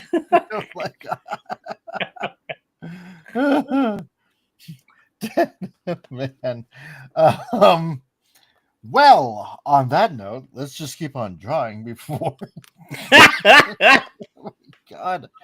Okay. Let's see. So Tina the Naughty Dragon's not here yet. That's fine. Oh, that's too bad, because okay. she came up with the idea for the kaiju, and I know. Well, kind of Vince and her. I kind of meshed them together. So, yeah, it was like the kaiju snail. I remember one wanted the kaiju, one wanted the snail. Yeah, So, right. So yeah. let's see. I wonder if there's anything more I probably have to do to this here. Let's see. I'm thinking. Okay, wait a minute here. So this is. I'll tell you one thing. I'll tell you what. This certainly isn't like what's his name? Makani draws streams. So although I like what he does on his channel, the way he draws and stuff like that. Makani draws fun stuff. I'm gonna have to drop him a line. I need to connect with him more. Who is he? On YouTube, he's got a channel, Makani Draws. Okay. Yeah. He's pretty cool, pretty nice guy. Got a really good sense of humor. So, and we talked a couple of times, but he doesn't do comics. I know that much. But he just draws for fun, and that's the way it should be. So, because once it becomes work, then it doesn't become fun anymore. Yeah, is the way I see it. So how do you feel about commercial art? What if you get an assignment and you're not having fun? It's not like you can stop doing it or do your least best. Yeah, like if I have to do a logo or something like that, if it's not urgent, I'll step away from it for a day, and just to kind of like, give myself a bit of, I don't know, breathing room. I suppose that might be the right word to use. Sometimes you just gotta step away from the work, and I don't know, put it down or something like that. Actually, you know what? Here's the thing. Here's a good example. Here's a really good example. Okay, there was a few years ago a metal band that wanted me to design some album covers for them, right? yes. And I thought, oh, cool, metal band. They're kind of like they said they were kind of like Metallica-esque, right? So, and I'm like, wow, okay, this isn't something I've ever done before. Let's let's do it. And because I mean, when does one have the chance to do an album cover, right? Yeah. And I thought, well, if they make it big, maybe they might take me along for the ride, kind of thing, so to speak, right? And but the first few, they kind of described what they wanted, and it's like, okay, that's not bad. That's pretty cool. I I can work with this. But there was one particular cover that I had to design, and it was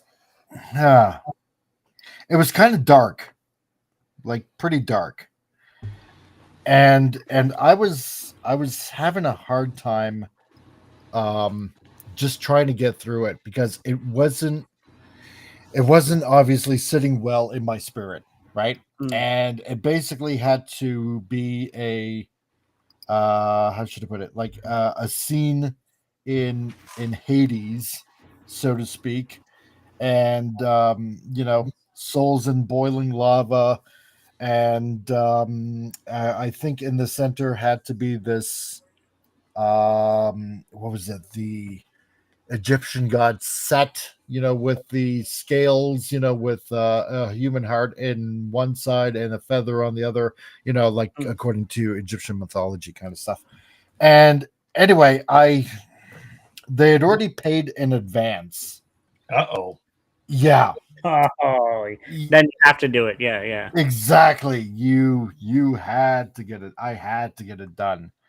And so I just I just started praying. It's like, God, I know I got to get this done. I know this isn't exactly the kind of stuff I should be doing.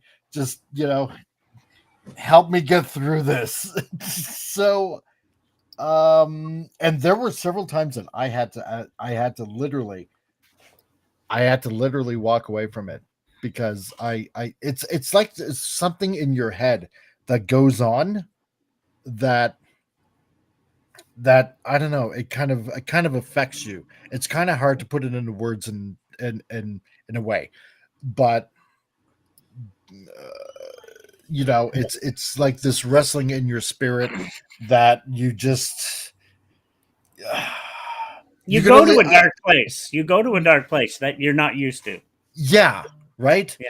And well, eventually I did get it done, and they liked the work. They were happy with it, and I got it done. And you know what?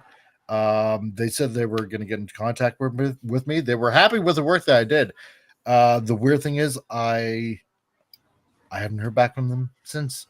And I heard last I talked to the guy, the band was having trouble, and they might be broken up. So it's like kind of weird. So Yeah. you were paid, but they didn't use the artwork. Eventually, they didn't use the artwork, right. So that they commissioned me to. There's one, getting advance money can sometimes be tricky. I think your option would be, if it was a moral issue, say, listen, I was happy to draw the first album cover. I just can't draw this new one. So here's your money back. Here's your advance money back. Yeah. But the real, and someone got their lines crossed there. Yeah, exactly. No, that's what the scene was. I can show you, but the thing was, at the time, I really needed the money. Sure, I get it. And probably I should have just relied on God a bit more. Which is what I should have done. But well, it was a learning experience. The artwork wasn't used, and you made a few bucks. Yeah, exactly. So, but yeah, it can get hard at times. Sure. Have you ever had an album cover published that you've done, or have you done any others besides that? No, you know what? I haven't. Really haven't. No. Let's see. Let me think here. I did something for the government in New Brunswick before I moved out here to Alberta. When I was in Fredericton, this is like 2003, 2004. It was an abortion poster. No. Speaking out against abortion poster, I think it was. Oh, or no, if pregnancy helpline, that's what it was. So yeah, I did something for the government of New Brunswick for a pregnancy helpline. So there was that. That was nice. They're easy to work with, Governor New Brunswick. I've done a few things for them too. They're pretty straightforward and easy. It's like, here, there you go. Yeah, I know. I Weightlifting should charge them New more money. Yeah. God, I'm trying to think when else. Well, the reason I brought that up, just while you're thinking of that too, I just went talking about album covers. Yeah, I always find it fascinating. Anybody knows the comedian who passed, Phil Hartman, Saturday Night Live, City Radio with the radio show. You know what I'm talking about, right? He's done some of the most. He's done amazing album covers, like America's Greatest Hits, and he actually I didn't know he's actually a really great artist. He did some really big name album covers over the years too. Yeah, I heard that. Yeah, America's Greatest Hits and tons of other classic Poco and it's like you don't know and you're like, wow, the man was a very talented artist too. Well, he died years ago, didn't he? Yeah. Okay, all right. Yes, apparently his wife got a little upset. Yeah, she shot him. Yeah. Legendary comedian, though, but he did many album covers, and it's interesting. Like, album covers of graphic design. There's a lot of it's fun, but I did one, but again, it was just for test. But I always wanted to do one with my friend. Now, as a video maker, I want to do a music video for a friend. But doing stuff that's dark is hard. Like you see my horror film, that you have to go to dark places when you're doing stuff like that. You have to be okay with. This is going to go farther than I want it. So I get it. It's very hard. Yeah. Because I don't want to say I was trying to channel my inner darkness, because that just sounds stupid. And to me, that is kind of stupid to do. Right. But it's like at least to me, see, it's about, making the customer happy. Right.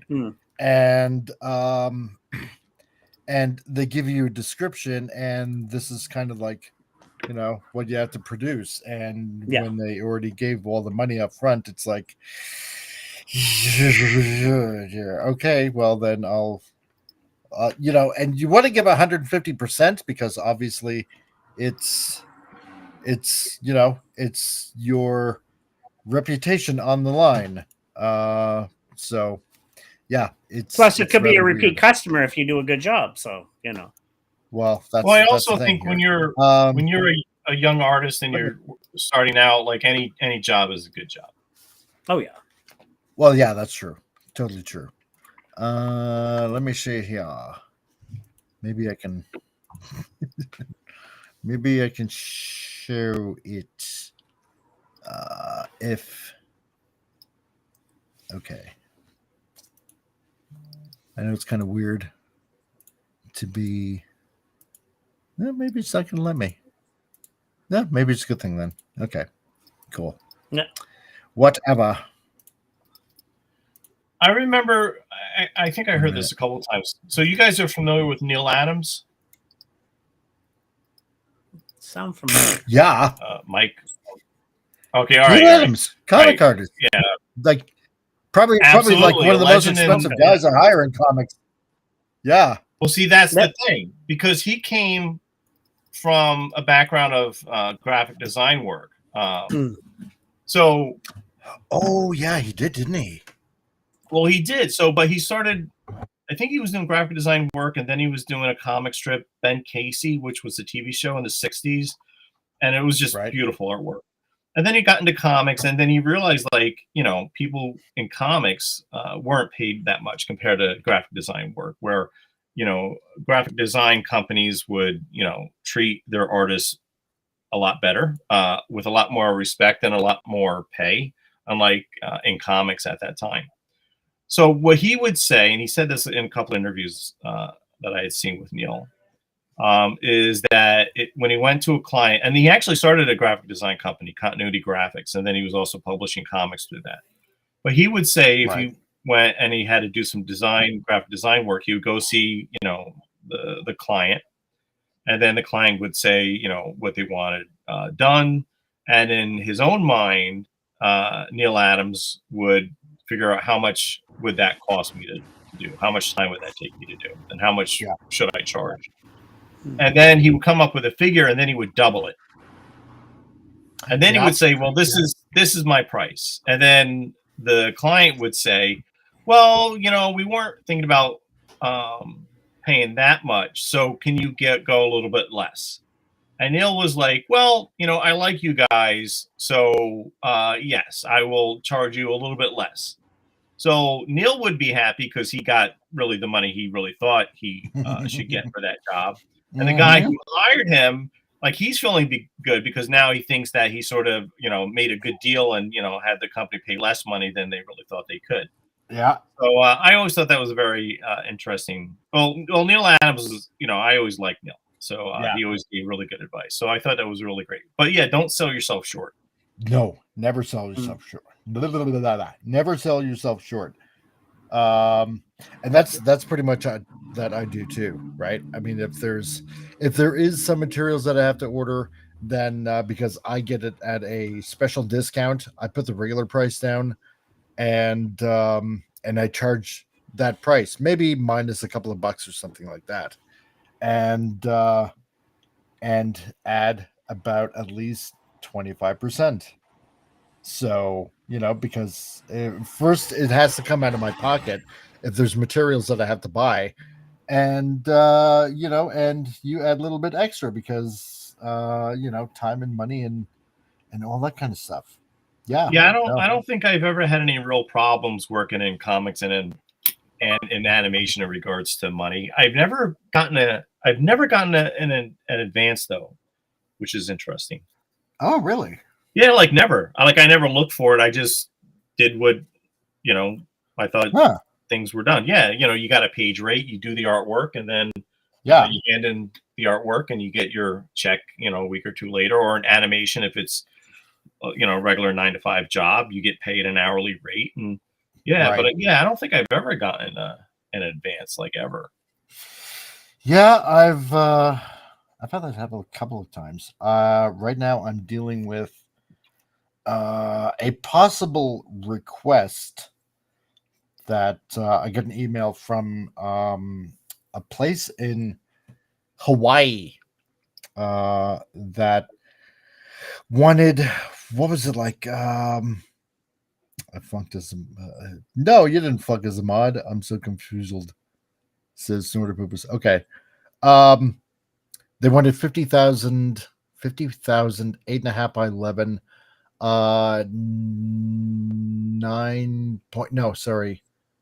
100 point 100-pound weight on the paper, flyers done. And that's a lot of flyers. So I'm looking at somewhere around $7,000, but to get all the material, well, that I would charge the customer, but it would cost me probably roughly half that for the materials and stuff like that. But the thing is, I don't even know if these guys are legit, because I asked them, great that you want to use my services and all that kind of stuff. And, hey, happy to do the work and everything. Thank you for choosing me. I just have a question for you. Where did you hear about me? And right now, I haven't heard a peep from them. Well, I have a question. Are you a printer? Do you print stuff? Is that what you're saying? Is that what your shop is? Well, right now, I can only print minimally. So, because some equipment I have had to get rid of, or I don't have anymore. And so I rely on a couple of outside sources to, if there's anything large scale that I have to do, then I have to rely on some larger scale sources to be able to do some of that work. Oh, so see, that makes more sense. So, and this is all digital printing? Yeah. So, well, I mean, except for these flyers that the person wants to get done, that's hard copy. All right, so that's a little different. So with printers, whenever I printed a book, or had a book printed, I should say, I always paid in advance. I mean, a printer's not going to start printing your book unless you pay them first. No, exactly. Right. All right. So that makes a lot more sense. So, yeah, no, totally. So you take on a lot more responsibility than having to do some printing. That's why I always got I get anything printed done externally because that's a lot of work. Oh, It is. Yeah, Yeah, exactly. yeah, yeah, Tell yeah. me about it. It's crazy stuff, man. Crazy stuff. But yeah, no. They said no. We need to get it. We need to get it weighed because we want to use a specific courier because we've had problems with delivery going all the way out to Hawaii, and I'm like, don't worry about the shipping. The shipping is included in the price, so you don't have to use a courier.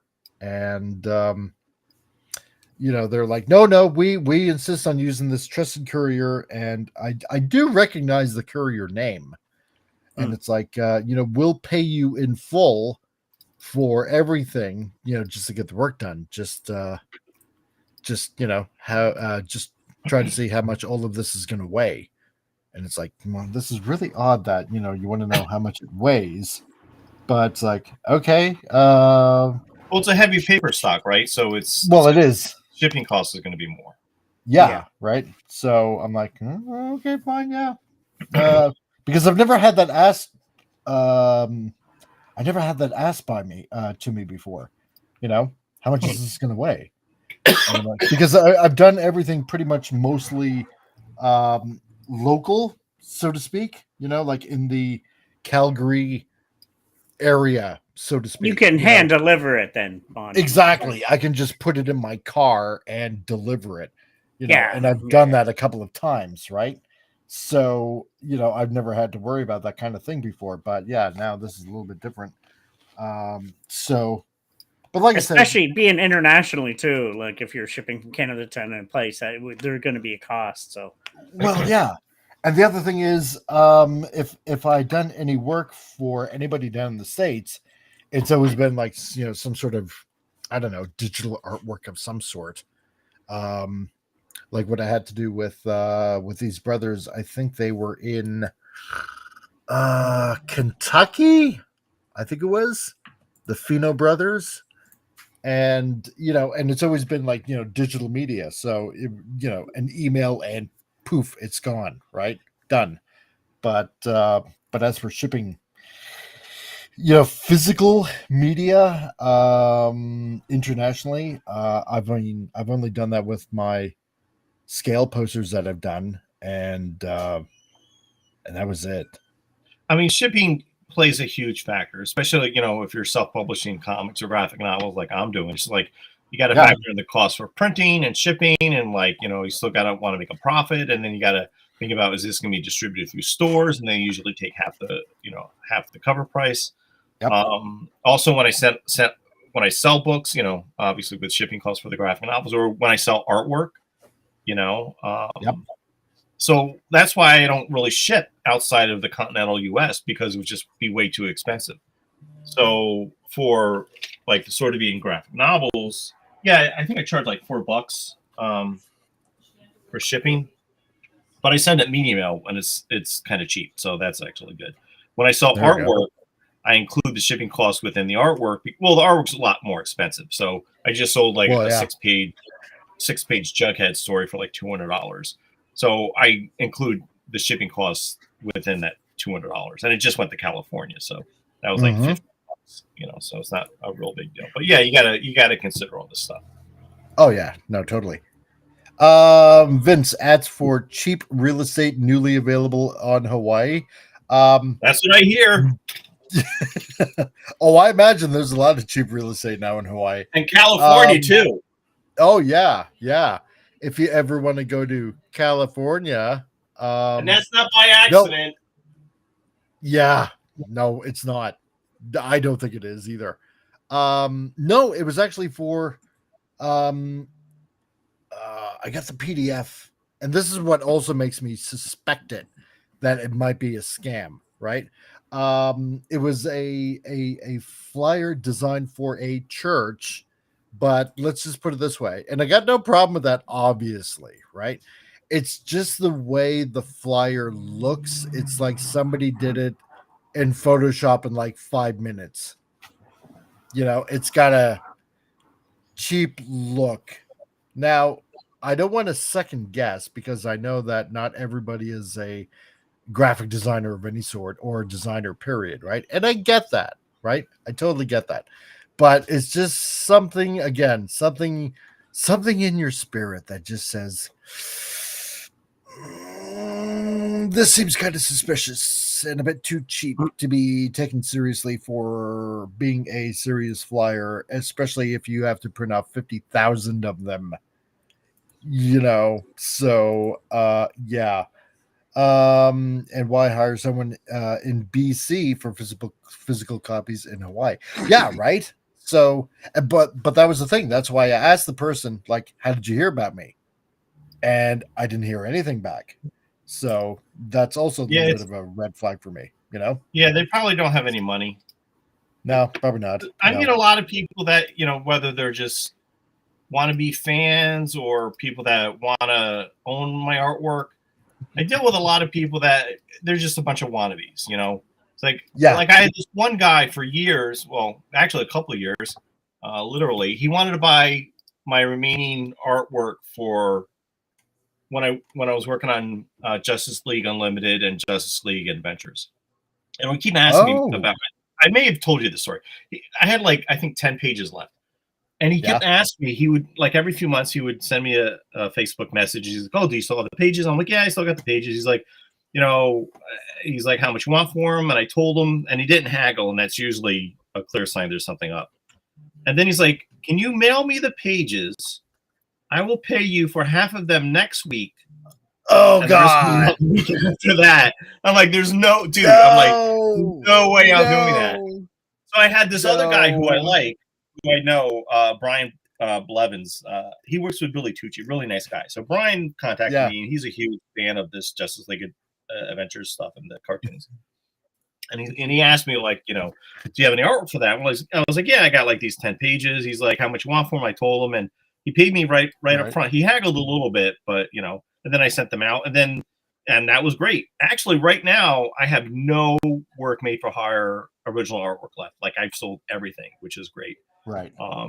So a little bit after that, when Brian bought all those pages, this guy who was trying to, you know, wheel and deal with me over those particular pages, he reached out to me. And he's like, hey, do you still have those pages? I'm like, nope, sorry, I sold them. So so I think you're right, Mike.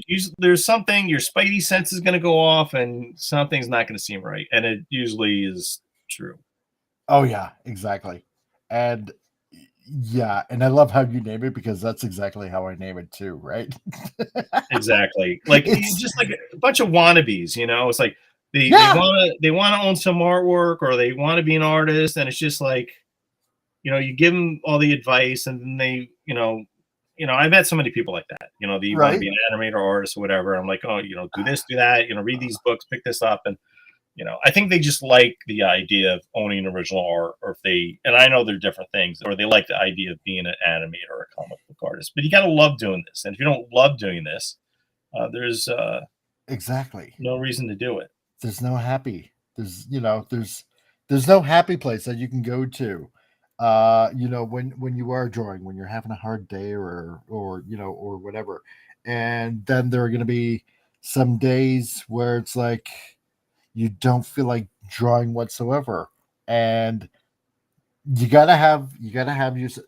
This is the way I'm going to put it, and it's going to be a little bit funny to put it this way, but you have to be very conservative in your regiment to sit yourself down and just, well, not really just draw, but just for doing whatever it is that you want to be good at, right? And Snorterpoopus, I'm gonna have to ask you something, because what is going on with this horse with no name kind of thing? Are we are we singing the song? Did I miss something? So, well, maybe Phil Hartman's America's Greatest Hits, that album cover, that actually was a horse with no name from one of the songs they did, I guess. I don't know. That's true. I don't know what you're confused about. I have the greatest idea. I'm feeling like I'm missing something. I'm trying to pay attention to the traps, or to the trap, The to the chaps? chat, the chat. Me words not form well now. So, so, and Franco, thank you. I appreciate that. You know, because he says it's looking really good. Thanks, man. Exactly. Yeah, this is the way. Yeah, right. So, no, yeah, it goes with everything that you do, and if you don't keep at it, then it's going to be pointless to try to get anything done that you want to try to accomplish and do. So you just got to get up and get at them, and Right, and do the work.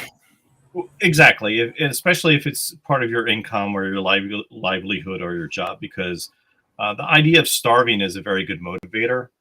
That's true. Yeah. And I think because when I was in college, and this is a really bad attitude I had, was that sometimes I just didn't do the work because I didn't feel inspired. Really stupid, young punk kid. Right.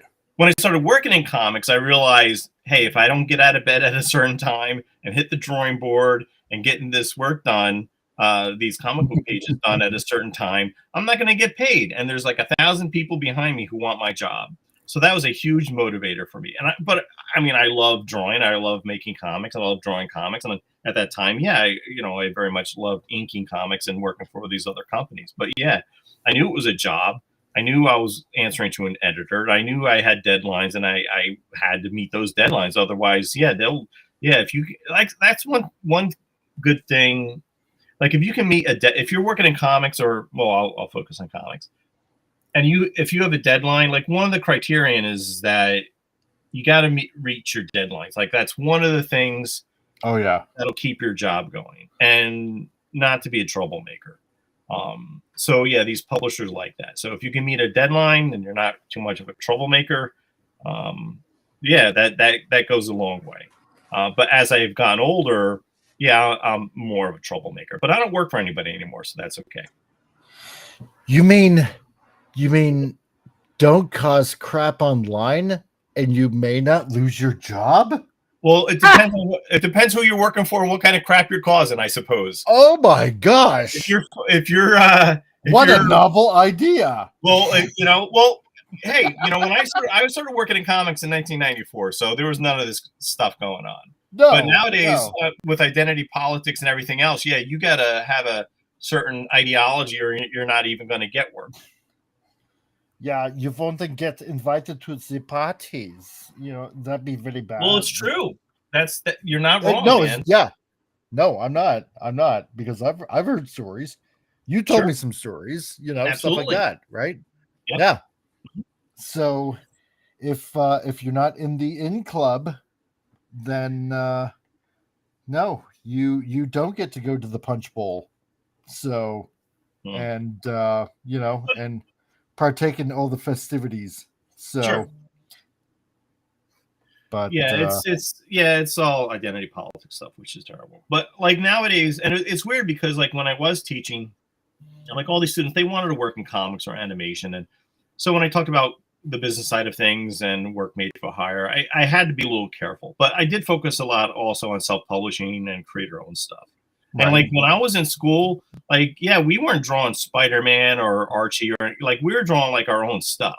So that was always very helpful. Oh, okay. Yeah. Oh, yeah. You got to write your own stories, do your own artwork, do your own lettering. Yeah. So that was actually very wonderful. Here's an interesting question.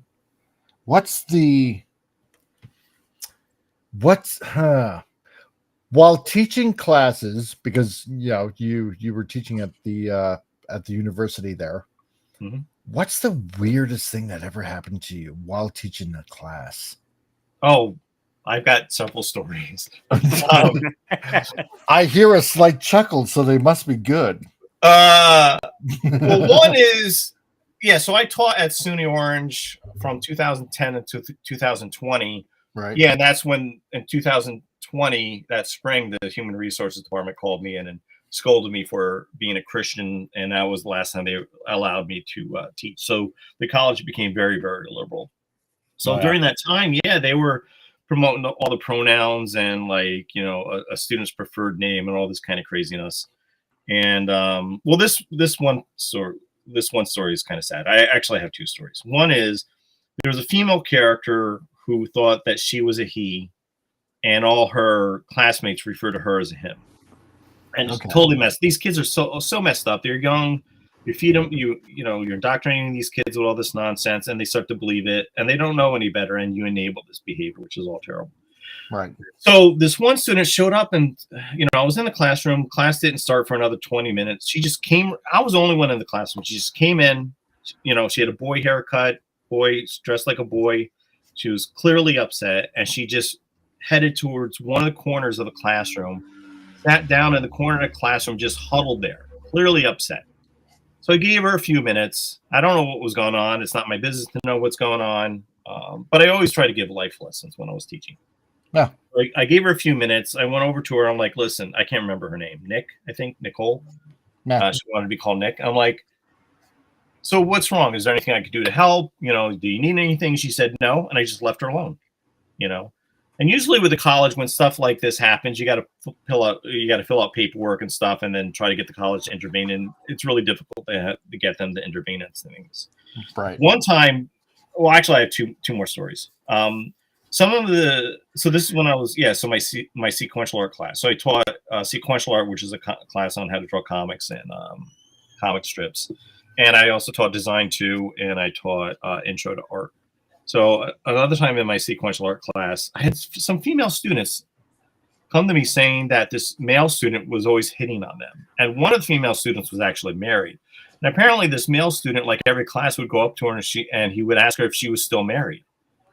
So, but I never saw him do this. So, and I felt bad. Like these female students took me aside and she's like, they kept explaining this stuff. So I contacted the college. I did all the proper paperwork. I wanted to get them involved, and they would not get involved.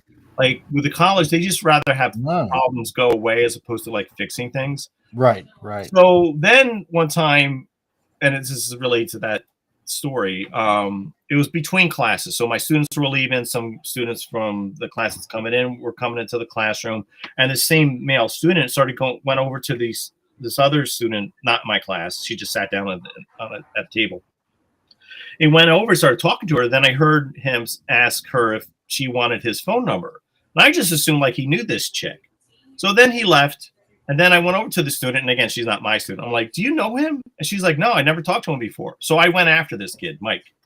I probably shouldn't his name, but that's too late. So I went after him. I'm like, listen, kid. Not me. You can't just go up to students like that and like give them your phone number or ask for the phone number. It's a harassment. You just can't do that. And he did not think he was doing anything wrong.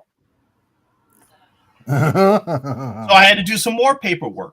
And then the college intervened, and it was like pulling teeth. Here's a funny story. Right. So I was talking about the New York Comic Con, which I go to every year, to the students. And it got into the conversation of cosplay. And these are young people. They're 19, 20 years old. Some of them like LARPing. They like cosplaying. When it comes to be the time of Halloween, sometimes they come into class all dressed up. And I had this one kid show up, and he always dressed like a hobbit and stuff. And it was just like, all right, fine. Like, I'm not into the cosplay stuff. I'm not into LARPing. It's not my thing. I think it's a little creepy. So we got into this conversation about, cosplay and the New York Comic Con when I was talking about conventions and stuff. Right. And then I compared it to, I don't know if I can say this, furries. Oh, God, yes. Yeah. So I had one student who was really into cosplay. Of course you can say furries. I can say that? Okay, all right. Oh, so yeah. I had one student who's not into the furry stuff, but she's really into cosplay. She totally freaked out on me. Absolutely, totally freaked out on me. Started yelling and screaming when I was saying I didn't support cosplay, and I mentioned the furry stuff. So in the next class, she shows up in cosplay and sits down. Like she's dressed like in a this furry female anime costume. character. It was not a furry costume. It was like this anime manga kind of character. She had a wig and all this makeup on. And, How's it going, Tim? Okay, back to work. I go see you all next week. Tim, I didn't even know you were here. Okay, well, you got to go back to work then. I guess you can listen in. So I've been drawing and I didn't see you, and I apologize. And yeah, okay, dude, thanks for being here and continue to listen. So yeah. Sorry, I'm in the zone. Oh no. Okay. Oh, so yeah, so the student, she came into class, she's dressed in cosplay. I didn't respond to it. I didn't say anything. I just treated her normally as I would, if she wasn't dressed like some sort of anime freak. And I didn't, because she was looking for a response, obviously. So I didn't give that to her. And then the next thing I knew, she was posting stuff on Twitter about me going to the New York Comic Con, and she's my student, right? So she's posting the stuff on Twitter saying, "Oh, Al Nickerson's going to be at the New York Comic Con. If you see him, be sure to kick in his teeth." Oh my God, really? Yeah, really, really messed up kid. So yeah. Wow. So those are, but yeah. So those are some nice. But I love being in the classroom. Like I initially had a lot of freedom. I created the class. I could teach any way I wanted. I talked about history and working in the field, and like one student started asking me about my faith, and we got on this whole topic of Christianity, and it was great. And they are actually really great about that. So yeah, I miss being in the classroom. But then it got really crazy with management, and yeah. So yeah, I can imagine. Jeez. But yeah, these kids, they're messed up, and they enable this messed up mentality that these children have, and they are children. So even yeah, exactly. But man, going to work and dress up in a furry costume. I'm sorry, man. Well, like I was even telling them, listen, if you guys are into the cosplay and you want to come to class and cosplay, like the college is not against it. I'm not really into cosplay and all that sort of stuff. Like I'm not coming in to class dressed as Chewbacca. Yeah, right. One of the students goes, "Oh, you should so do that." I'm like, yeah, that's not going to happen. Do your homework. Oh my God. Oh, can you imagine? Jeez. Yeah. Well, yeah, if you go to a convention nowadays, you see a lot of the cosplay going on. Oh yeah, no, of course. Jeez, like it really honestly, it makes me wonder, like, what goes on in there. Yeah, because technically, I guess in a weird kind of way, they're still kids mentally, even though chronologically they're like, like young adults. But it's like, what makes you think you can just, I don't know, go ahead and I'm gonna dress up in a furry costume and and go to class. Well, There won't be any repercussions. Well, for the record, again, she was not dressed as a furry. The furry stuff is creepy enough. Oh well, yeah. Oh, she wasn't. Okay. No, she was an anime character, like a sort of manga anime. Oh, all right. And not a furry.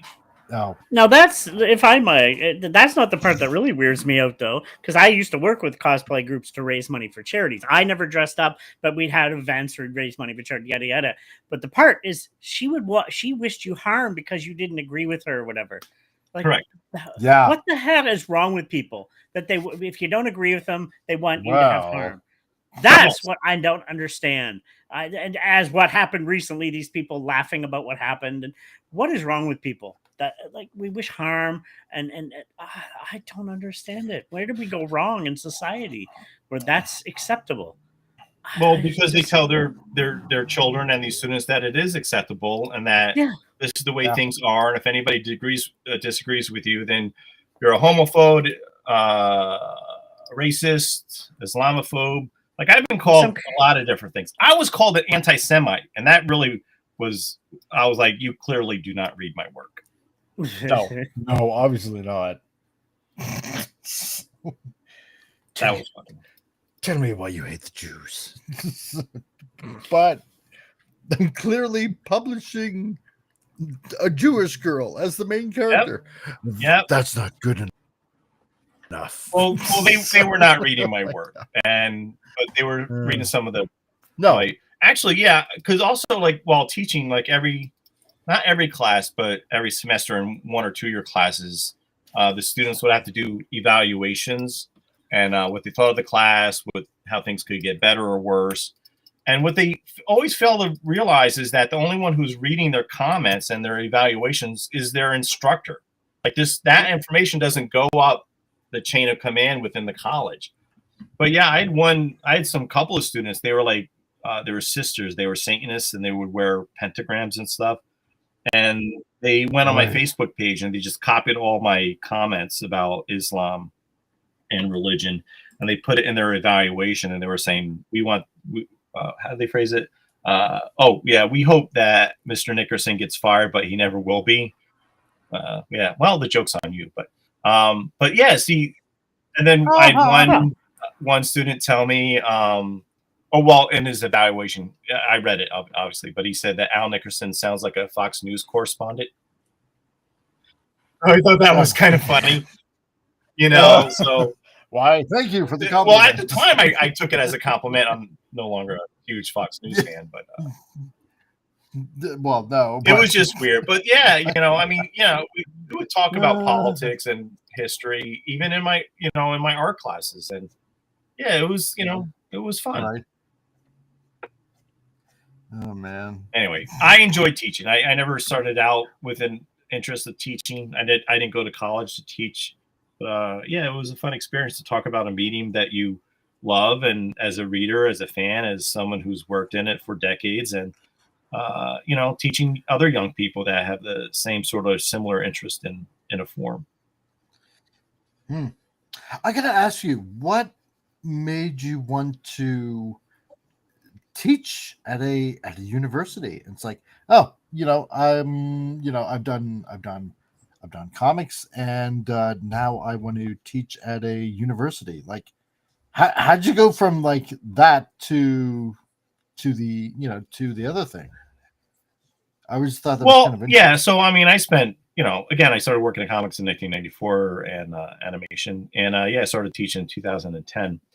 It took a few years for the college to actually approve my sequential art course. It had to go through a lot of different committees and meetings and all this different paperwork. And once they decided to run it, yeah, that was fun. I think because even as a you know, before I even started working in the field, I always liked talking about the craft and talking about comics and stuff, like particular comics I liked and the business side of things. And even some of my college buddies who enjoyed comics, like, yeah, I think they didn't always like to talk about that stuff, but I found like that those topics held a very strong interest for me. So I like talking about the medium. I like to talk about comic book creators' rights and the Creators' Bill of Rights and Jack Kirby and Will Eisner. And like, I love talking about that stuff. And I felt like, well, now maybe I can teach this kind of stuff. Like, I love the art of telling a story and using one image next to another to tell a story and pacing a story and using lettering as a way to, you know, move the reader's eye from one panel to the next. Like, I love discussing those things. I love talking about like Jerry Siegel and Joe Shuster and why all their characters from Superman had names like Lex Luthor and Lois Lane and all this LL stuff. And what did that really mean? Like, I love talking about this. And then when I was really thinking like, well, maybe I can teach this stuff, and I ended up doing, it was very worthwhile. I mean, you don't get paid a whole lot if you're an adjunct faculty member and professor in the college. Unless you're a tenured professor, you don't make a whole lot of money. But it was great. And helping young people. Like, I had a lot of help when I was like in school or starting to work out in comics and animation, you know, so I wanted to give back, and yeah, it was wonderful. So I don't know if that answers your question, but I love talking about this stuff. I love doing this stuff, and I love this stuff, and I got to share and help young artists, and it was great, very fulfilling. Because like my sequential art class, it was not a requirement. So these students that took the class took comics and animation seriously, and I learned a lot from them. I learned about like why they like web comics, and why do they like anime and stuff. I didn't always agree with it, but I learned a lot from them as well. And they gave me like a whole list of like different things that they watch, like that Demon Slayer anime and that sort of stuff, you know. Yeah.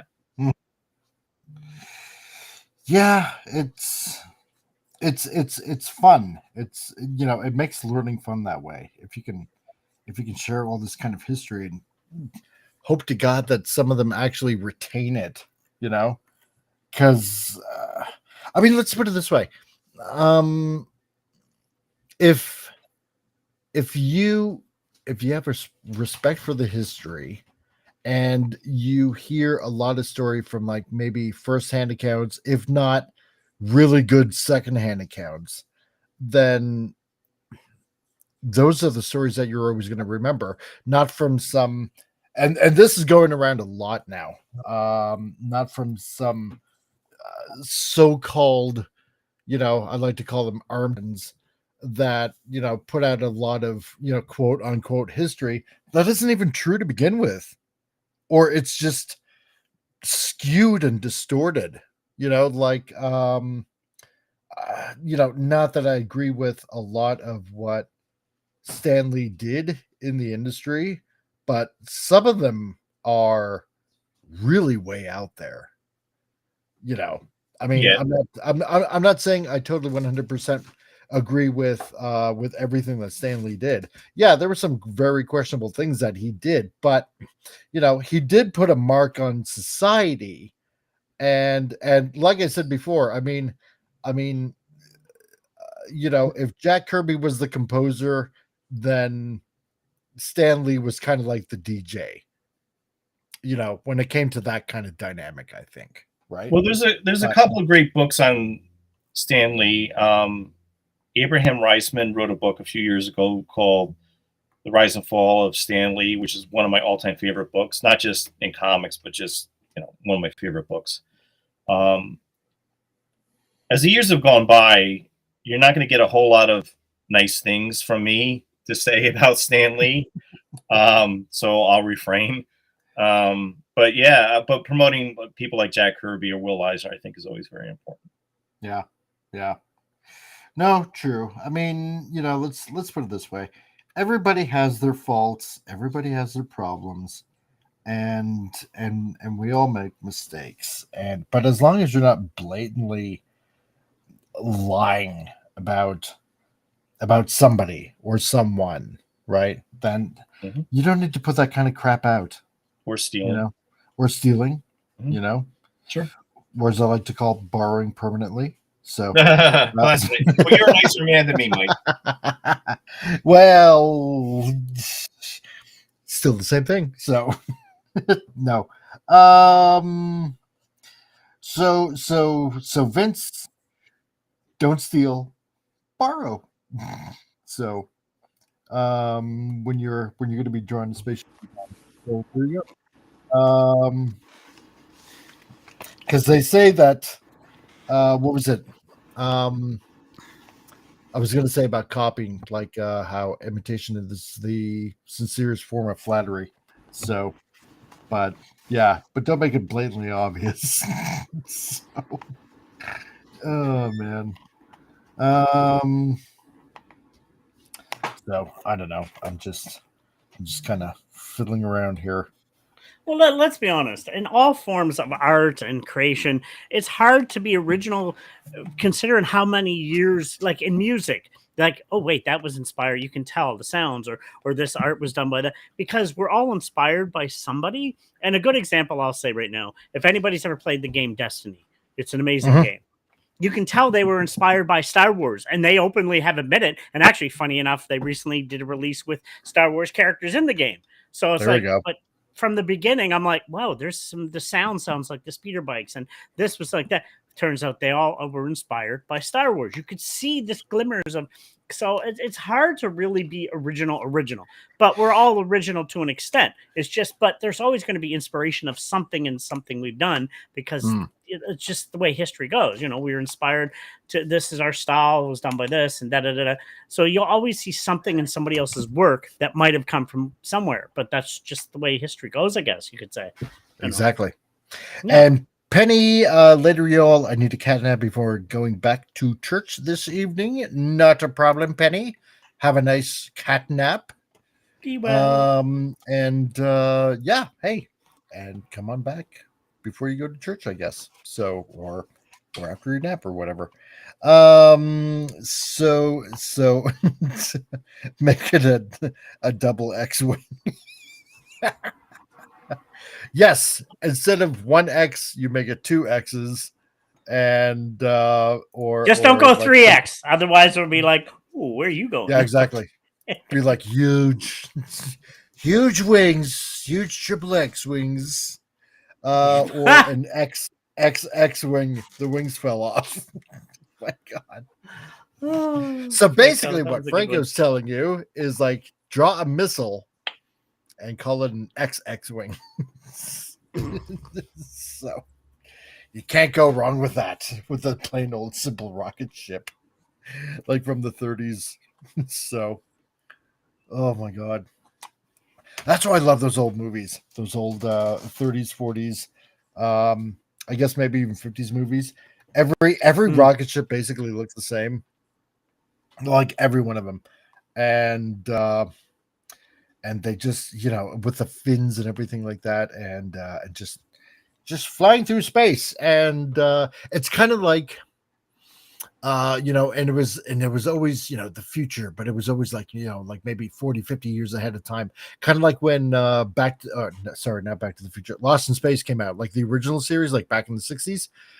It was supposed to be the year 1990, right? And, you know, this is like 30 years before, roughly, something like that.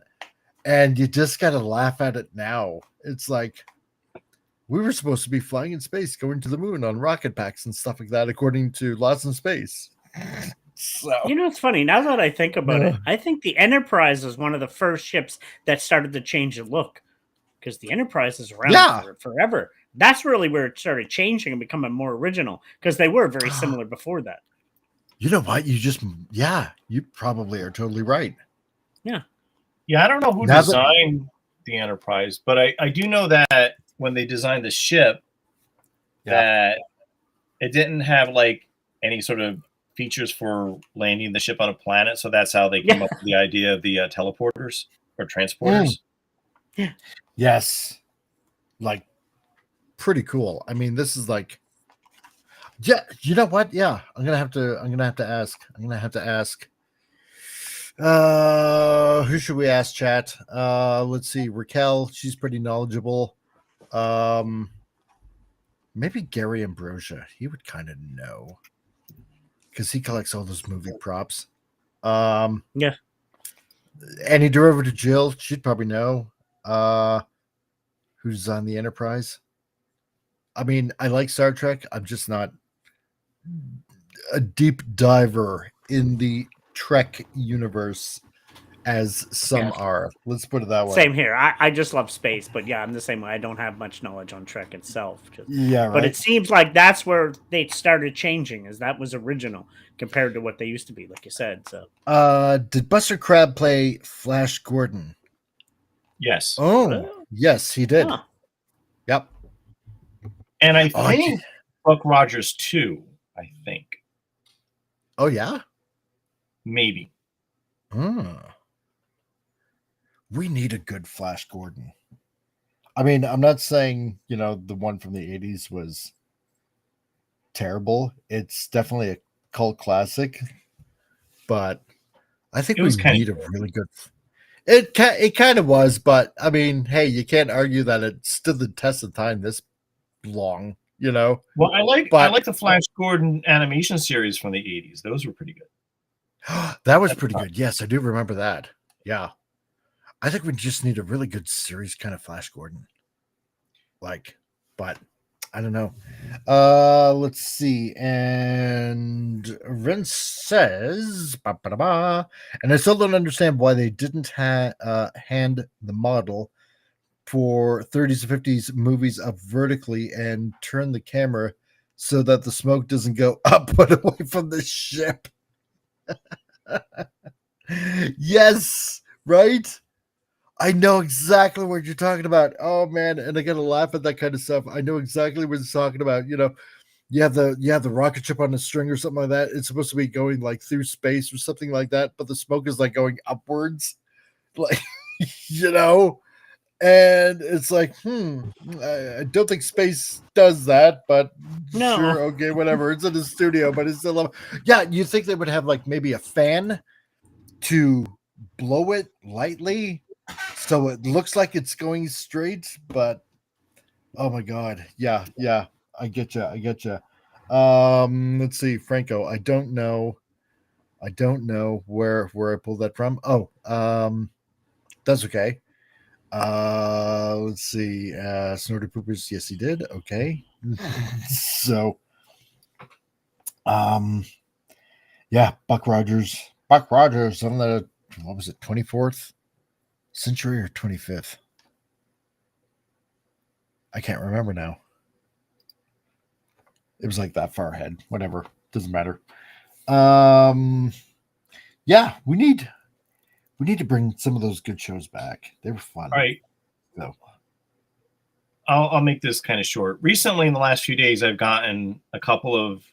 I've been discussing a couple of different things, and it seems to me that there are certain things in pop culture, comics, animation, film, or whatever, or even the creators of such things, where the younger generations just don't seem all that interested in it. And one thing was, I had gotten a Facebook message from Paul Levitz. And Paul was, he worked at DC Comics for, I think, 35, 40 years. And I think he was the co-president or something like that. And he also did some writing at DC. And we were actually going back and forth about Will Eisner and how there was no Will Eisner panel at the New York Comic Con this year. And he was saying that something to the effect that, like, there's usually, within history, there's usually a horizon where the newer generations just don't have an interest in those things. No. And also on Facebook, Phil Boyle, he's a comic book shop, several comic book shops in Florida, Coliseum Comics. Nice guy, Phil Boyle. And he commented on one of my posts on Facebook about Cerebus. And he was mentioning how, like, he, when he was selling Cerebus back, like, in, I guess this had been like the mid 80s, early 80s, the copies of Cerebus, the amount of copies of Cerebus that he was selling was the same amount of copies of X-Men that he was selling at that time. Wow. I know that was a little shocking. We're talking the 1980s, and he's selling the same amount of Cerebus as he is with X-Men. But he says that nowadays he can't even get rid of the trade paperbacks of Cerebus. And I was wondering, like, why is that? It's like, and his point was similar to what Paul was saying, that, these younger generations just, like, they're not interested in stuff like that anymore. And I'm thinking, like, well, why can't we fix that? And I don't know if we can. Like, how come we can't get people interested in, like what you were saying, like Buck Rogers or Flash Gordon or Tarzan? Like, why can't we do that? Yeah, right. I think, it's a really good question. It's a really, really good question. It was kind of like, remember when I sent you those pics yesterday of I want to talk about that, by the way. I want to talk about that. Don't worry. But, oh yeah, we're definitely going to talk about that too. I was talking with the guy there, and he was actually like, we actually kind of had that conversation, and where we were just kind of talking about that, and I mentioned, I was flipping through some of the Fantastic Four books, right? And because I wanted to see if I could find some John Byron issues, which I did, but not the specific ones that I wanted, which was, the Galactus ones, because I had those issues. I love those issues. And I love that storyline, right? Terex comes to Earth, Nova's the new Herald. I love it. I love it. So, but hey, maybe eventually I just might switch my mind and just get the whole John Byron run. So anyway, so I was flipping through, the boxes, the long boxes, and he had all the Fantastic Four and X-Men and Iron Man, blah blah blah. He had them all divided up into volumes, and I think on Fantastic Four they're up to volume 5. And I'm looking at this, I'm like, what in the world? Like, volume 5? Like, it's been volume 1 since 1963 to, I don't know, like whenever they stopped, whenever that was. But I mean, 400 plus issues, volume 1. and now there's a few volumes in between, volume 2, 3, 4, 5, and it's like, probably like maybe barely over 12 or something like that. And I'm like, what the hell? And I looked at him and I said, are you kidding me? There's 5 volumes now of Fantastic Four. He's like, yeah, Marvel can't sell anymore. There's they're just doing everything wrong, and I can hardly sell them whatsoever. And I'm like, well, yeah, because they said all the storylines nowadays are crap, from what I've been hearing here and there. And he goes, no, that's exactly it. He said, we don't have our David Michelins anymore, or our Claremonts, or anybody else for that matter, or Peter Davids or anything like that, to actually tell good stories anymore.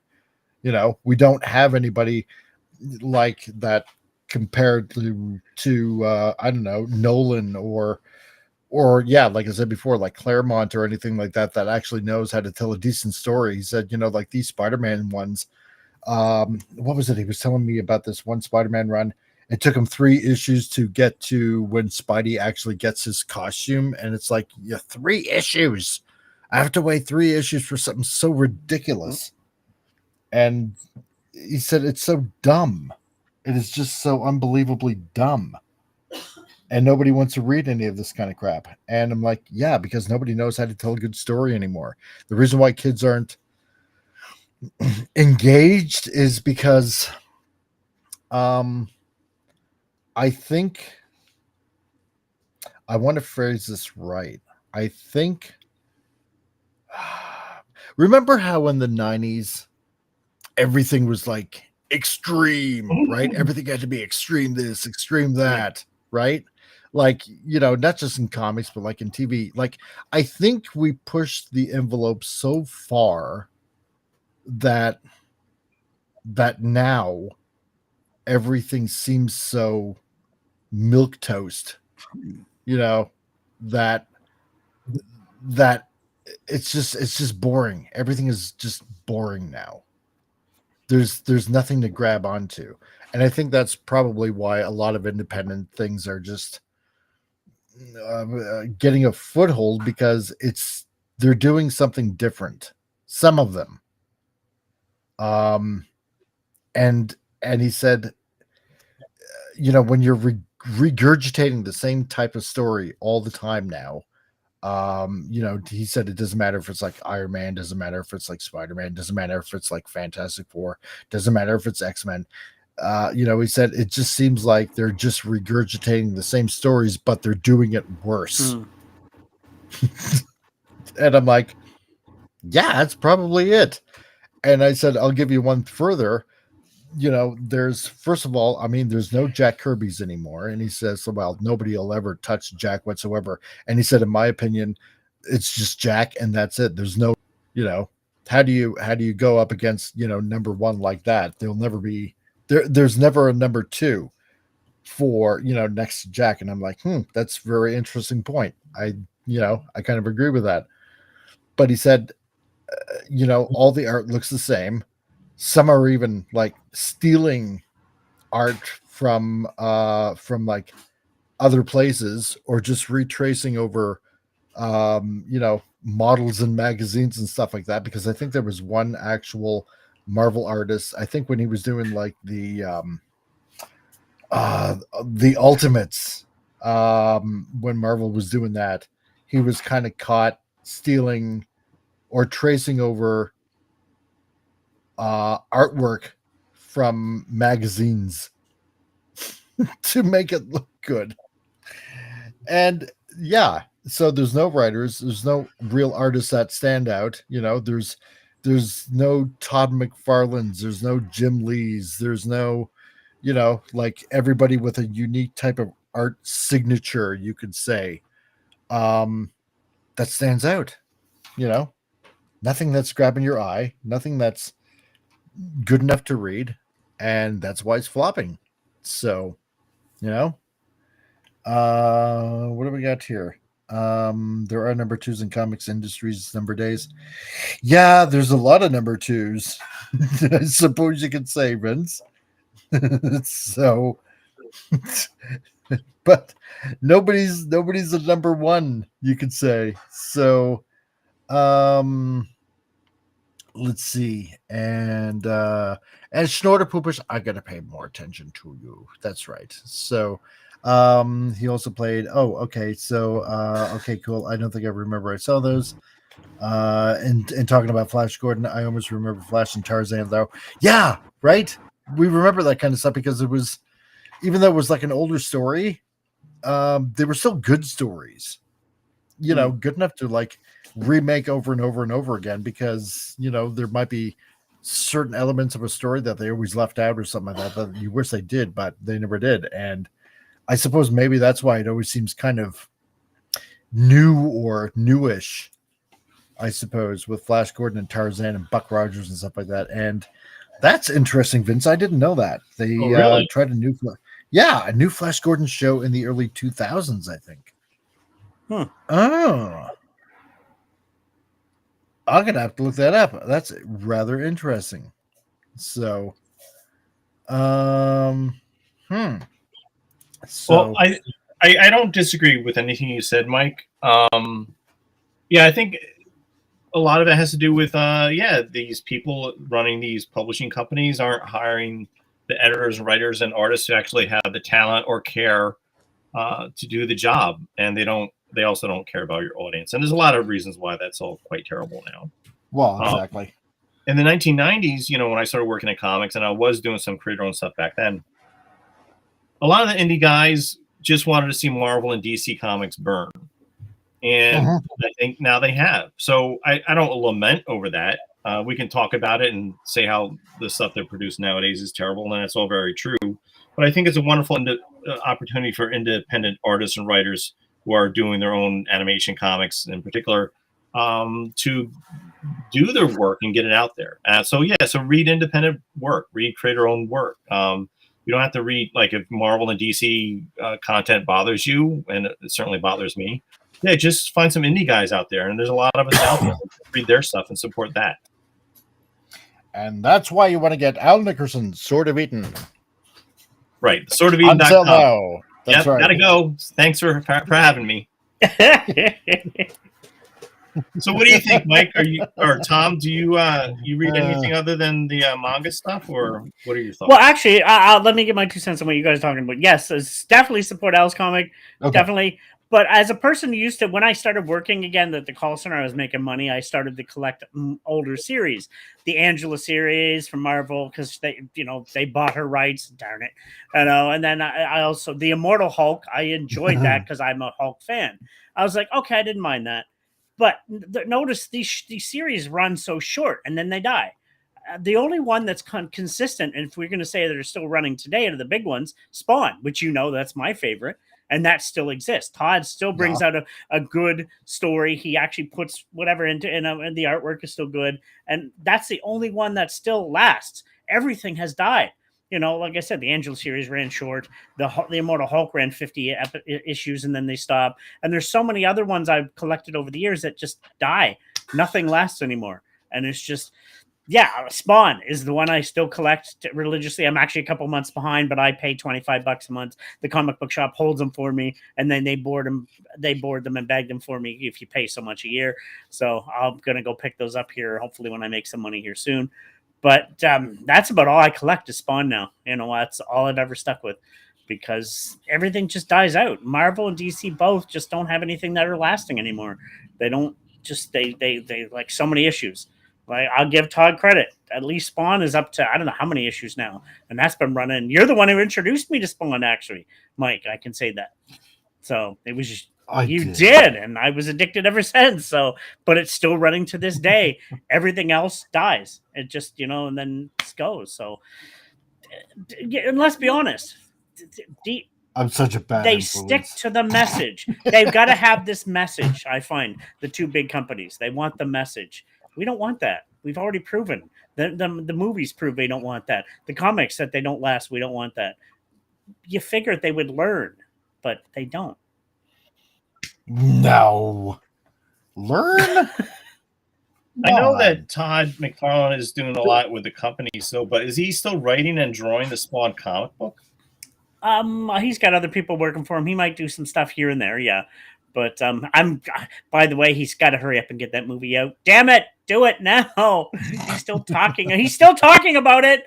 They were gonna have Jamie Foxx play the role, but then he got sick and whatever. And oh darn it, hurry, hop it up. But no excuses. exactly. Get your ass in gear. Yeah, that's a good question. I think he is, as far as I He know, does some is. stuff occasionally with it. Yeah. So Yeah.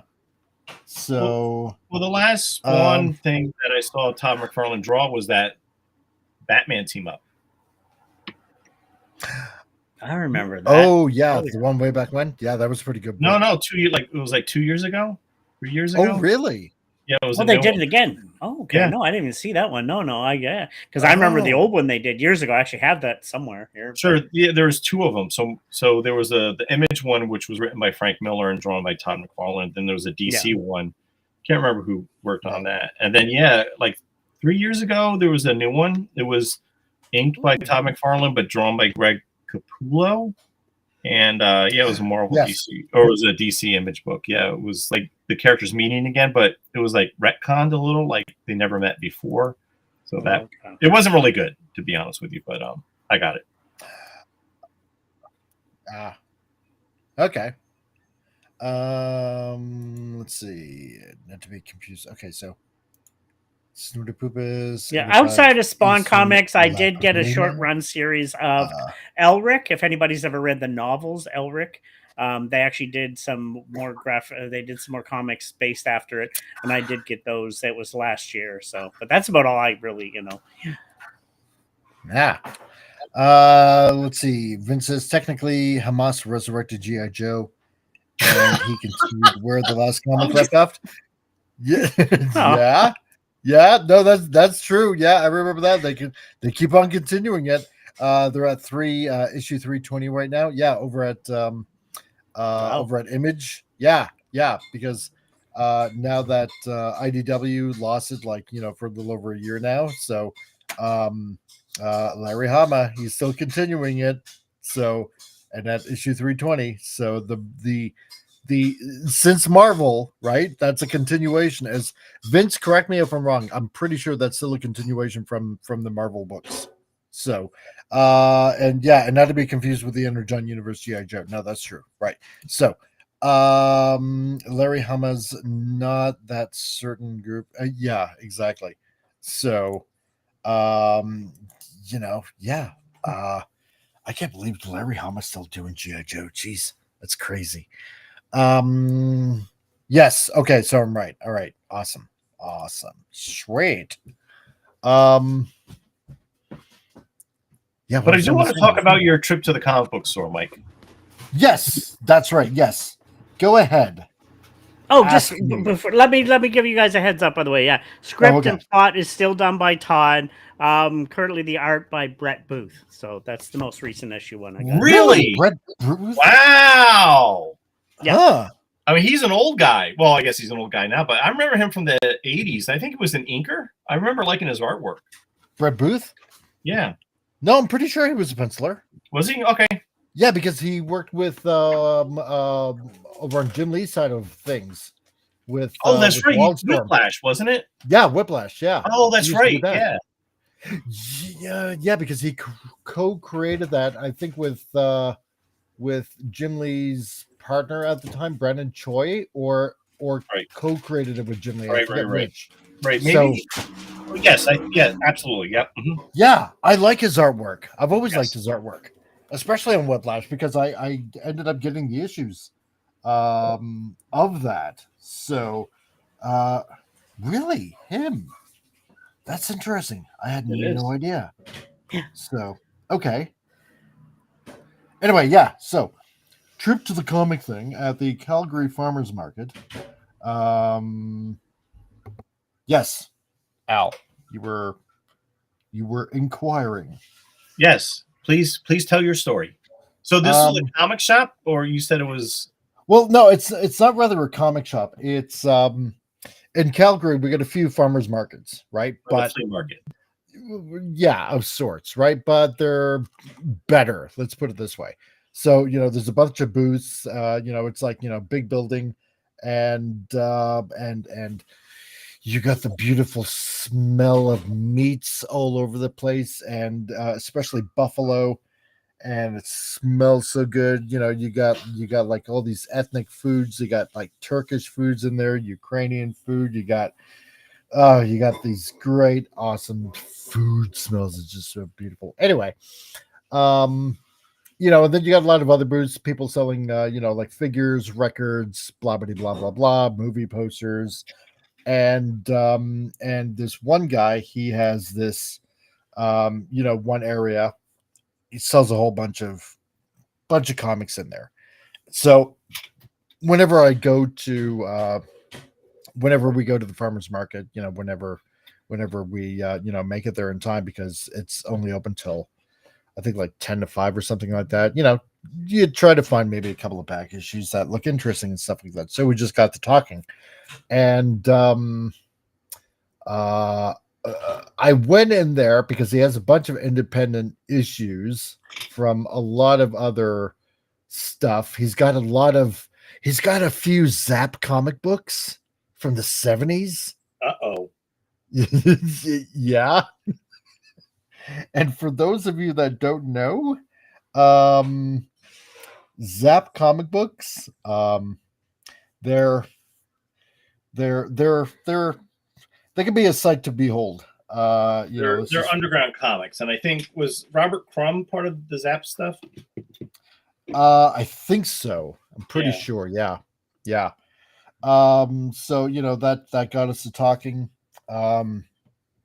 So because I asked if he happened to had any Lethargic Lad books there, and he said no, but he's actually expecting some. So yeah, that'd be great, because for a while I actually kind of wanted to find some. Ever since I saw them when I was in college, they were fun. They were yeah. So he said no, not yet, but he's looking to get some. And so we started talking about a lot of indie comics, and I wanted to check out to see if he had any manga whatsoever. And he pulled one out, and he said this is a very interesting manga that I got. And he said, I want you to take a look at this. And how much was he selling it for? I think like $20, but I want to do a little bit of research on this, because there was a manga that he had that was written by, you wouldn't really believe it, by Jerry Robinson. What? And if you know who Jerry Robinson is, yes, Jerry Robinson is Al. Well, if we're talking about the same guy, the co-creator of Batman, the creator of Joker, I think he created Robin. He was a teacher at the School of Visual Arts, and one of his students was Steve Ditko. Yes, the co-creator of Joker. And there was, it's a one-shot manga that was put out, I believe, like in the 80s, and it's a manga that was produced and written by Jerry Robinson, that was done in Japan, and it was translated into English for an English audience. And it's only a one shot. And he said, I've never seen this before in my life. And he did a little bit of research on it, and yeah, it's that same Jerry Robinson. So wow. That was like really, really interesting. Yeah. So so we got that. That was it. Oh, you did get it? No, I didn't get it. So I was thinking about getting it, but I thought, if I ended up going on $20 for, but it's it was a large format, well, I shouldn't say large format manga, but probably a good maybe 60 plus pages in it. I'm trying to remember what it was called though. because for the life of me, I can't remember, which it's kind of going to bug me a little bit right now too.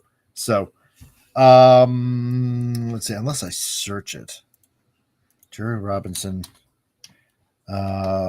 manga. No,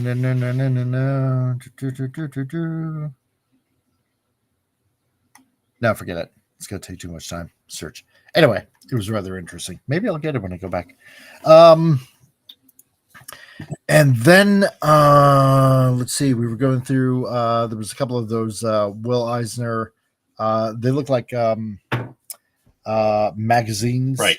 Like with interviews, kind of like what was it? What's that old comic book magazine?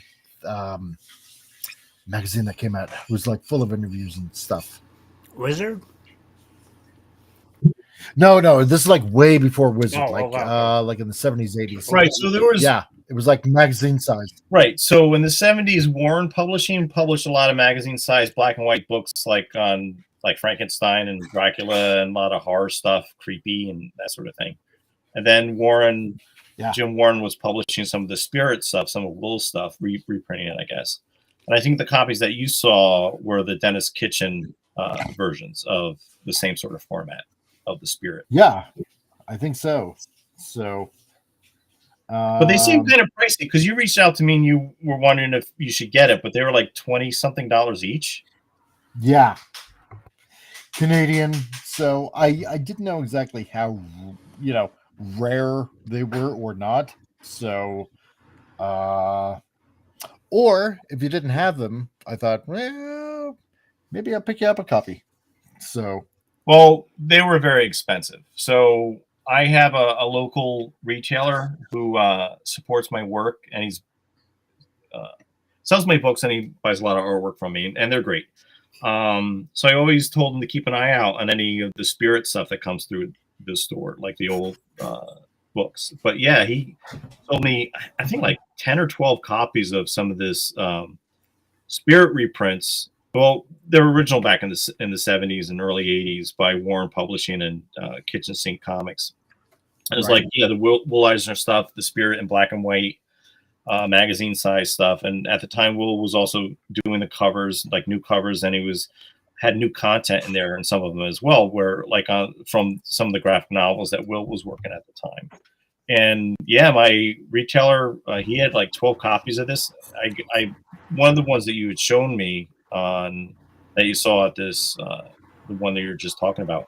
Yeah, one of those issues were included in some of the books that my retailer sold me, but he charged me like $2 each, which was nice. And really? it was fantastic. It was like great. And I love, because I have all the Spirit comics like in the comic book format, but I didn't have any in the magazine size. So I was very happy to get those, and they were wonderful. And especially some of the stuff I've never seen before from Will's graphic novels at the time, included in the magazine format of the Spirit magazines. I mean, that was great. But yeah, if you could haggle them down like $20, $21, $26 for each one of those, that's way too expensive. I don't think I would spend more than $5 for each one of those.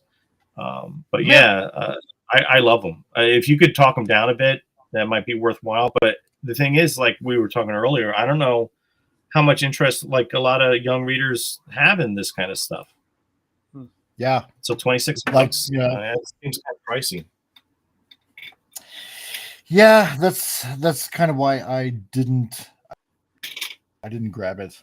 I thought, really, $26, something like that. Did you try to hack with them though? It seems. No, I didn't. I actually didn't. So I thought we were having such a good conversation. I'd hate to ruin it by hacking. Well, I'm sure he would be happy to get some money, right? Well, yeah, no, that's true. So if they're there next time, yeah, then maybe I will. So Franco Walker, yeah, thanks, dude. I appreciate that. He says that's awesome. So thanks, man. This is kind of what it's all about. Just having fun, chatting, drawing, and just having fun this way. That's the way it should be. So yeah, that's right. And I also kind of fiddled around with making a little bit of a I suppose you can kind of say a logo of sorts. So um, I thought, no, you know what? I'm probably just gonna fiddle around a little bit on a Sunday, and because I thought, eventually when I put a book out, I don't even have a logo, so I'm fooling around with some fonts, and I thought, you know what? I live in Alberta. I'm going to use. I'm going to check out the old logo that they used for the province. And you know what? That's actually in the way, and you really can't see it that well. So I'll just put it right there. And so I fiddled around with the old official Alberta government of Alberta the font logo that they were using for the province of Alberta, and because they don't have a font like a alphabet font. They just have Alberta, right? And so the rest, I kind of had to go to a website called What the Font and try to find the closest font, if any, to this, and there isn't. So I had to kind of like finagle around with a particular type of font that looked close to me, and the rest of the last name I just took it from the word Alberta, and then the rest is just other fonts that I use and stuff like that there. And yeah, and it's Sunday. That's right. Best time to fiddle around. Exactly. And a nice relaxing day. So with you guys. But no, how do we get kids buried in a book again and just reading fun stuff? I don't know. I think kind of what I'm going through right now is I'm just doing some stuff in Photoshop. The problem it's because I sell directly to readers and I sell directly to Christian bookstores, comic book stores, mainstream bookstores. I had a distributor, Diamond. I have another distributor, Filbo Distribution, that's supposed to be distributing the Sword of Eden to comic book shops again. But the problem I had, and I think I mentioned this maybe last week, is that I had a hard time getting a distributor for the Christian book market. And then I mentioned that I was talking to Parable Marketing 2 weeks ago, and they gave me some good advice. We're on the phone for like a half hour. It was really great. So they hooked me up with this distributor outside of Nashville, and they distribute books to Christian bookstores, and they also work in the music market as well. So I had a nice talk with them a few days ago, and it was great. We were on the phone for like 20 minutes or so. The salesperson was trying to sell me, what they do. We had a nice conversation. I had told him I already mailed him and their buyer copies of the Sword of Eden graphic novel, and they should get those like on Monday or Tuesday. And so that looks very hopeful. So then once they look at the books, then I'll have a conversation with the buyer, and we'll talk about terms and whether they want to distribute it into comic books or Christian bookstores. And I need to do that because these Christian bookstores don't want to deal with publishers. They don't want to deal with small press guys. They want to deal with a distributor, which is not the same as the comic book market. But the Christian book market, they're kind of strong with that belief. They just want to go through a distributor. So if I can get this distributor to distribute the Sword of Eden at the Christian bookstores, that'll reach a wider audience for this sort of content. Right. So I think that's what we need to do. We need to find who our audience is. And maybe there's no longer an audience for Flash Gordon or Buck Rogers or Tarzan. But at the same time, I think if we had good, really well-crafted content with those IPs, maybe that might change. That's going to be such a shame if you lose an entire generation of, I don't know, of just readers. There's got to be a way of somehow revitalizing it, and I know that, I don't know, there's got to be. It's, I'm all for one for saving history of some sort, but it's going to be awfully a shame if it goes the way of the dinosaur, so to speak. And Joe Dog, hey dude, I didn't see you. You just snuck right in there, didn't you? Without me looking while I'm drawing away and stuff like that. So what's up? Really depressed this week? Well, you came to the right place because we'll try to make you laugh and giggle and hopefully squirt milk out of your nose. So, but dude, I totally get you. Yeah, it's been a really big bummer of a week. Dang. It's yeah, with everything going on. So, but nice to see it, man. Let's see what else was I talking about in this hut of comicdom at this farmers market. I'm trying to think here. Yeah, so he showed me that manga by by Robinson there. So that was rather interesting. He had a few older issues of The Spirit, some from Dark Horse, some that were older than that. He showed me a particular issue of this one book that he suspected might have been written at the Marvel building. And we're talking like back in the 70s, right? Because it had the same address as where Marvel was being produced, right? And this particular, I can't remember what the book was called again. I should have taken a picture of it, but this particular comic was rather on the naughty side of things, if you get my drift. It was from the 70s, I think. Yeah, it was definitely from the 70s. So, and what? That wasn't me. Sorry, that was Wayne. Okay, and Franco, yeah, you got to get going. Hey, not a problem, dude. It's all good. Thanks for being here. And yeah, hey, catch the rest on the rewind. So, but you go do what you got to do, dude. And Treehouse, no, and I agree with you. Yeah, kids don't know how to use their imaginations. Exactly. That's why you got to let kids get bored and not cater to them immediately, because you know what? Sometimes their mind will force them to be creative. The internet had a big thing to do with that. Let's be honest. I worked on the internet, but the internet has changed kids' minds to where it was when we grew up. No, I totally agree with you on that. But anyway, yeah, this really weird comic. It was like a naughty comic, let's put it that way, with suggestive racy material. But the address in it came exactly from where Marvel Comics was also being published. And he said he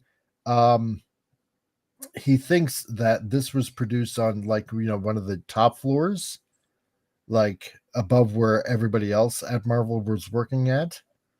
And he said one of the names, or actually two of the names that he found in the book, because I didn't take it out of the you know, out of the jacket and anything like that, but he said two of the names in there was John Buscema and another guy. Oh my God, I'm trying to remember what his name was. He worked alongside with oh God, Spider-Man creator. I'm trying to remember what his name was. It started with I think the last name started with an M. I'm trying to remember what the name was. Dang it, but I can't remember what it was. But I should take a picture of it next time. But I had no idea, because he actually showed me a comparison. You know, here's the address of Marvel back in the 70s, and here's the address in this one, and it's the exact same address. Yeah, really I think Stan Lee in the 70s, he wanted to sort of cash in on the underground movement, which is certainly not the same sort of books that Marvel was producing at the time. No. Right. And I remember reading about this story, and he reached out to some of the underground guys, and I'm thinking like he was trying. I think he was talking to Art Spiegelman and Dennis Kitchen and Robert Crumb, and they were trying to put a book like that out, but it Yeah. didn't go well because this Marvel wasn't offering the same sort of creative freedom and creators' rights that the underground guys had because they were self-publishing mostly their own stuff and they owned their own stuff. I don't remember if that was actually published, but it sounds like at least one of those books was published. Yeah. And if that's the case, that's an utter super rarity. Yeah. To find something like that. So Joe Dog says, I know we're all upset with the assassination of Charlie Kirk, which made me angry to the boil of my blood of rage. No, I totally understand you. And then DC Comics mocking and celebrating the assassination, maybe even more angry. Dude, that's understandable. What? I never know that. Yeah. It was if he's talking about the writer of Red Hood, yes. That Oh, yeah. Oh, and her, yeah. Whatever. Yeah. And that immediately got canceled. So good no issue 2. So yeah, they're pulling. I guess they're refunding retailers that ordered issues 2 and 3. I don't know if they're pulling the first issue because it's already been shipped and in stores. So I don't know if that stuff is returnable or not. I'm actually, to be honest with you, I'm surprised that DC took this move. I didn't, because they're kind of liberal. Me too. Yeah, I didn't think they were going to. Right. I thought. Yeah, I was totally surprised by that. Yeah, I thought with Jim Lee at the helm and pretty much running everything over at sunny California, that it's like. With everything else, let's put it this way. Yeah, with everything else that DC has done, and you know exactly what I mean, you two, what I'm talking about. I thought, she's not going to get fired. And no, she got fired. Oh, so he was. Have you heard about this, Tom? What was it? Was it a he or a she? I can't tell because she looked. Who thinks he's a she? Okay, well, yeah. No, I'm serious. It was hard to tell. And as Vince said, and I did read, they actually refunded the first issue too. They actually, which is wow. I'm surprised, but they're refunding even issue 1 if you want a refund. It's like the first step. It's like wow. Yeah.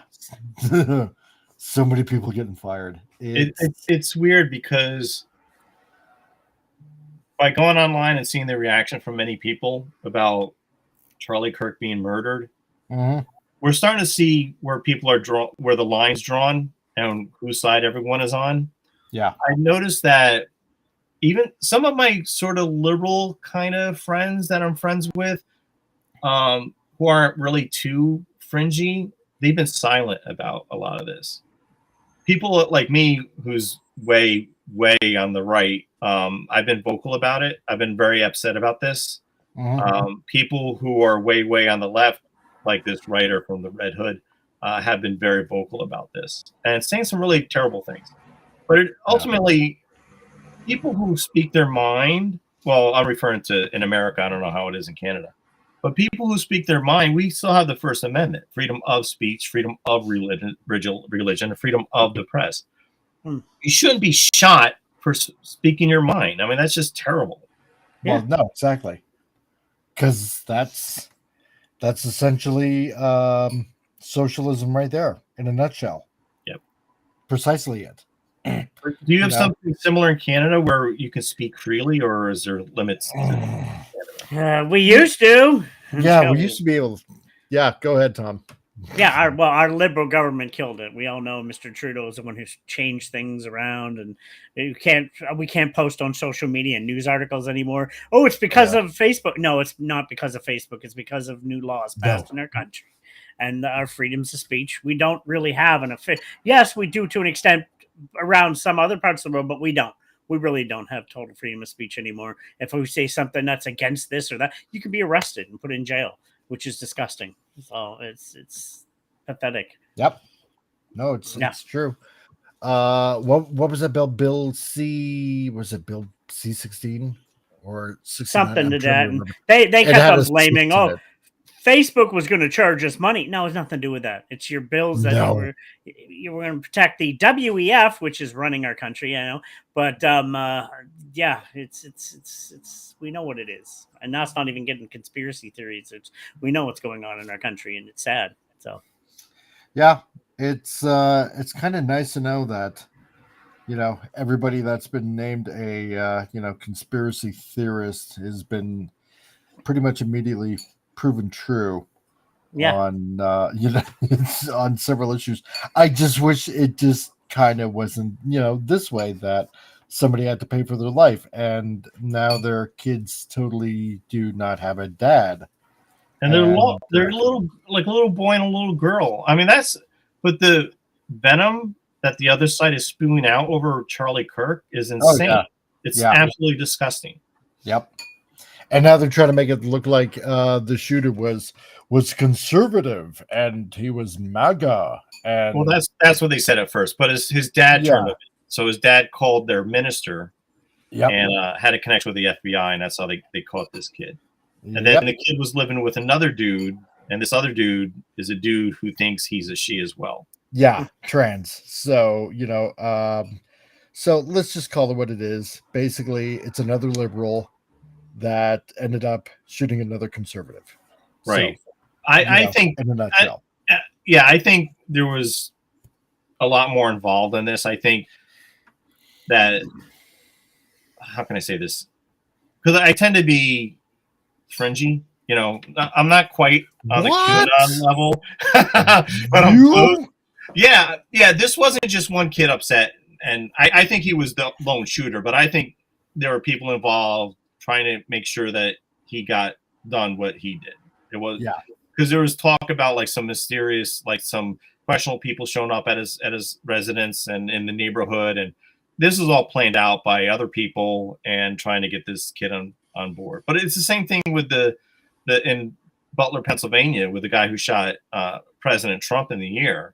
Like kid, like there's videos of him in BlackRock videos. BlackRock is an organization that okay, all right, yeah. So there's videos promoting BlackRock with this kid in it.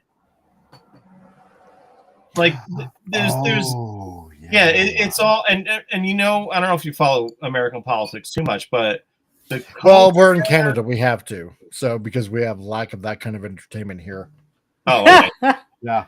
So I didn't want to say anything, but the co-chair of the DNC, I don't know if he's still co-chair, but this is that young kid who was always showing up at all these shootings. Like a shooting would happen in the States, and this kid would be there, and he'd be interviewed by the news. Like he was always showing up at these situations. And now he's co-chair of the DNC. I was like, come on, like all these people are, and it's not just Canada, or it's just not just America, but it's in Canada. So there's a group of very evil people running things, and they control things, and they don't like it. Because I was talking to some Christian friends who I'm very, very close to the day after Charlie Kirk had passed, and one of the question was like, well, why did they kill Charlie Kirk? And the reason why they killed Charlie Kirk is because, and we were talking about this earlier, in America, you are not allowed to raise your children. You are not allowed to school your children. The public school system raises and indoctrinates and teaches your children. Charlie Kirk, a nice Christian man, was on a tour of college campuses speaking his mind about things, which contradicts the establishment and the left-wing Marxist feminist gay ideology. You can't have that. You can't have a dude going around saying these things to young people. So Charlie Kirk had to go. Exactly. And that's why. It's kind of odd when you really think about it now that remember during the election, you know, when Trump was running for a second term, and remember what he said, something very interesting. They're not after me, they're after you. I'm just in the way. And you know what? And that has actually a lot more gravity now, thinking about that, I mean, he was talking about the deep state. He was talking about people listening on to his campaign in 2016. He was talking about, like, you know, what happened, like, you know, during the Biden administration, what happened to these 400,000 kids that came over our southern border? What happened to them? And Trump's like, well, they're probably all dead. You know, he's been talking about, every time he talks about things, which back then might sound kind of crazy, ends up being true. Yeah. Yep. Getting too deep into it, but I will say, like I said, the world powers. We have the World Economic Forum. They're controlling Canada right now, which is sad. And then, as you brought it up, BlackRock, Vanguard, and we have State Street. They're the three most powerful entities on our planet. Yep. You know, worth trillions. They own most of the world's money, and then they pretty much can say what goes on in our planet. So it's. But I'm a conspiracy theorist from saying that, I guess. No. Oh, you sound like it, man. How dare you? I know. Yeah, exactly. I know. Right. Well, welcome to the team, Tom. I'm very happy. Yeah, right. One of us. Well, I used to believe that we had fair elections. Like, I used to believe the Bushes were nice, conservative Christian people. But after 2020, it's like my eyes were totally wide open. I mean, in 2020, I stopped watching Fox News because they're not conservative enough. And I don't look at any of these politicians like I used to. Yeah. So, and that's Can I mention one of the biggest conspiracies in your country and maybe the world? Now, 9/11 was one of the saddest days in American history, maybe even world history. Oh, yeah. But do people forget what was talked about by the government the day before? How many trillions of dollars went missing that were unaccounted for? Notice nobody talks. We don't talk about that because everybody forgot about that.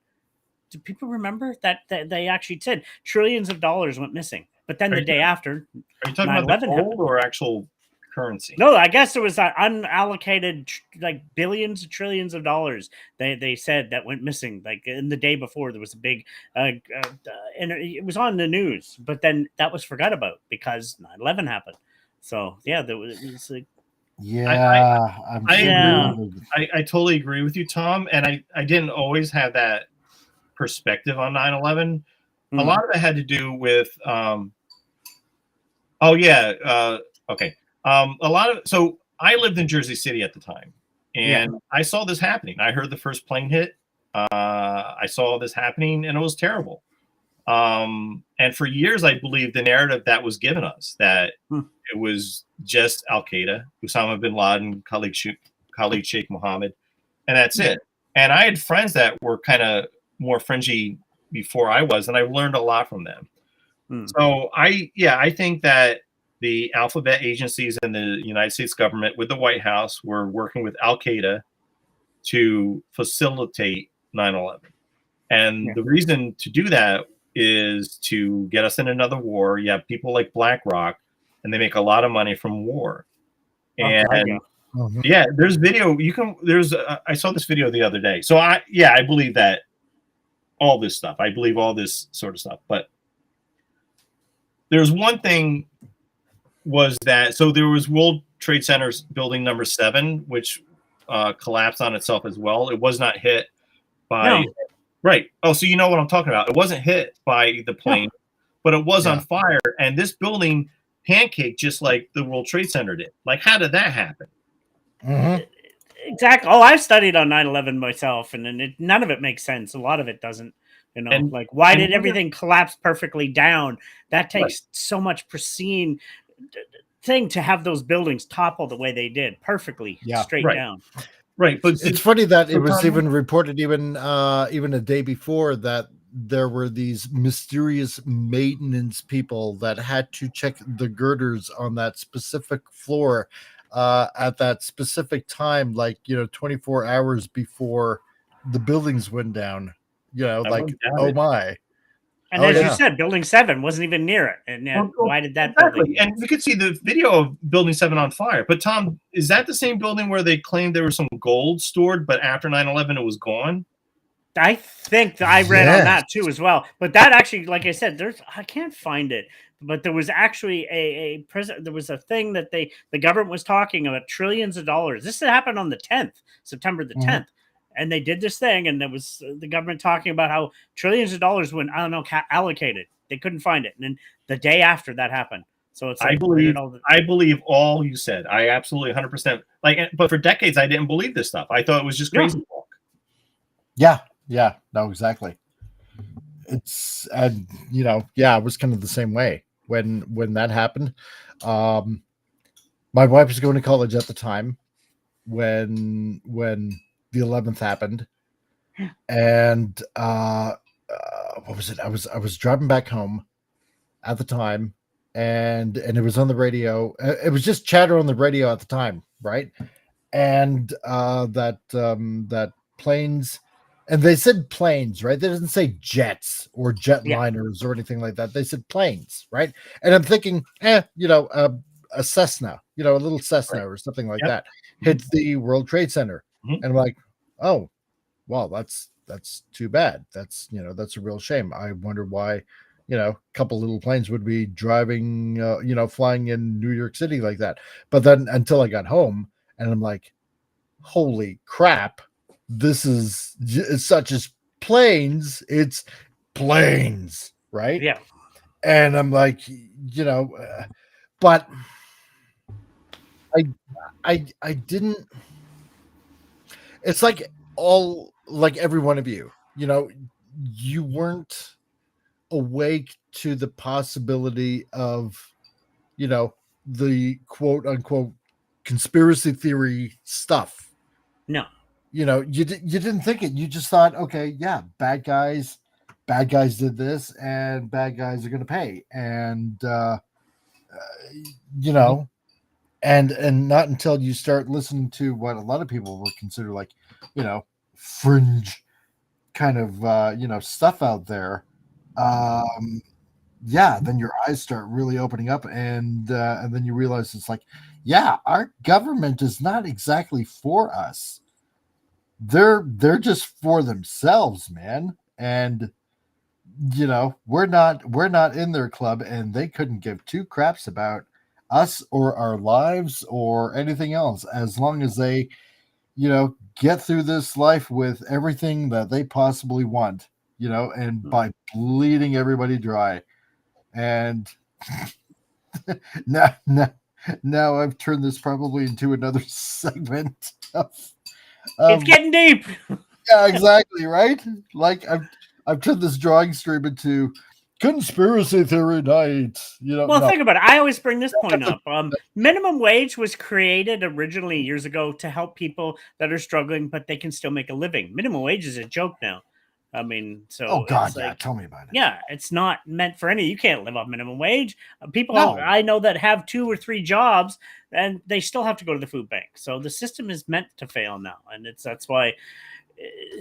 But anyway, I'm really going deep, but it's But you're right, Tom, and thank you for saying that. So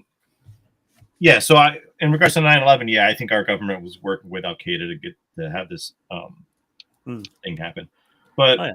And that doesn't even talk about, COVID, women's liberation, the Rockefellers, all this stuff. So, they're all connected. They don't care about us. We need to be free and independent and have very small government. Yes. Yep. 100%. So when are you moving to Alberta? Well, when are you guys moving to the U.S.? Like... We're working on it. Yeah. Hey, I will argue this point. I might hate our government, but I'm still a proud Canadian. Like you're a proud American. I still love my country for what we represented years ago, and I still love and I have friends from all around the world. But I love my country. We just need to get rid of this government. We need older governments. Pierre Poilievre should have been in. I think he did get in, but other people twisted things. So our current government is in.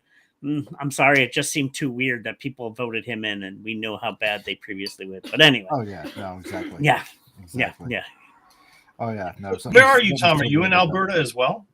I used to be. No, I'm an East Coasterner. I'm where supposedly we're a big liberal province, New Brunswick, but where I know most people, my friends here, that didn't vote for that either. We're like, how the hell did he get in? How, especially on this side of the country, because nobody I know voted for him. I'm like, it just seems weird. It seems very odd that New Brunswick went conservative, and then all of a sudden Liberal. flopped to liberal. And I mean, I know New Brunswick has always done that throughout the ages. It's always flip-flop back and forth. But I don't know anybody who actually went that way. That's the funny part. It's like, where exactly. are you? That's the weird thing. If Yeah. you don't know anybody that did, something's up. Yeah. Something It's just wholesale is up with that. And don't get me wrong, I love my province. It's a beautiful, I mean, lots of trees, forests. It's quite, but we have cities too. You got Moncton, Fredericton, St. John are nice cities, but it's just, it's where we grew up.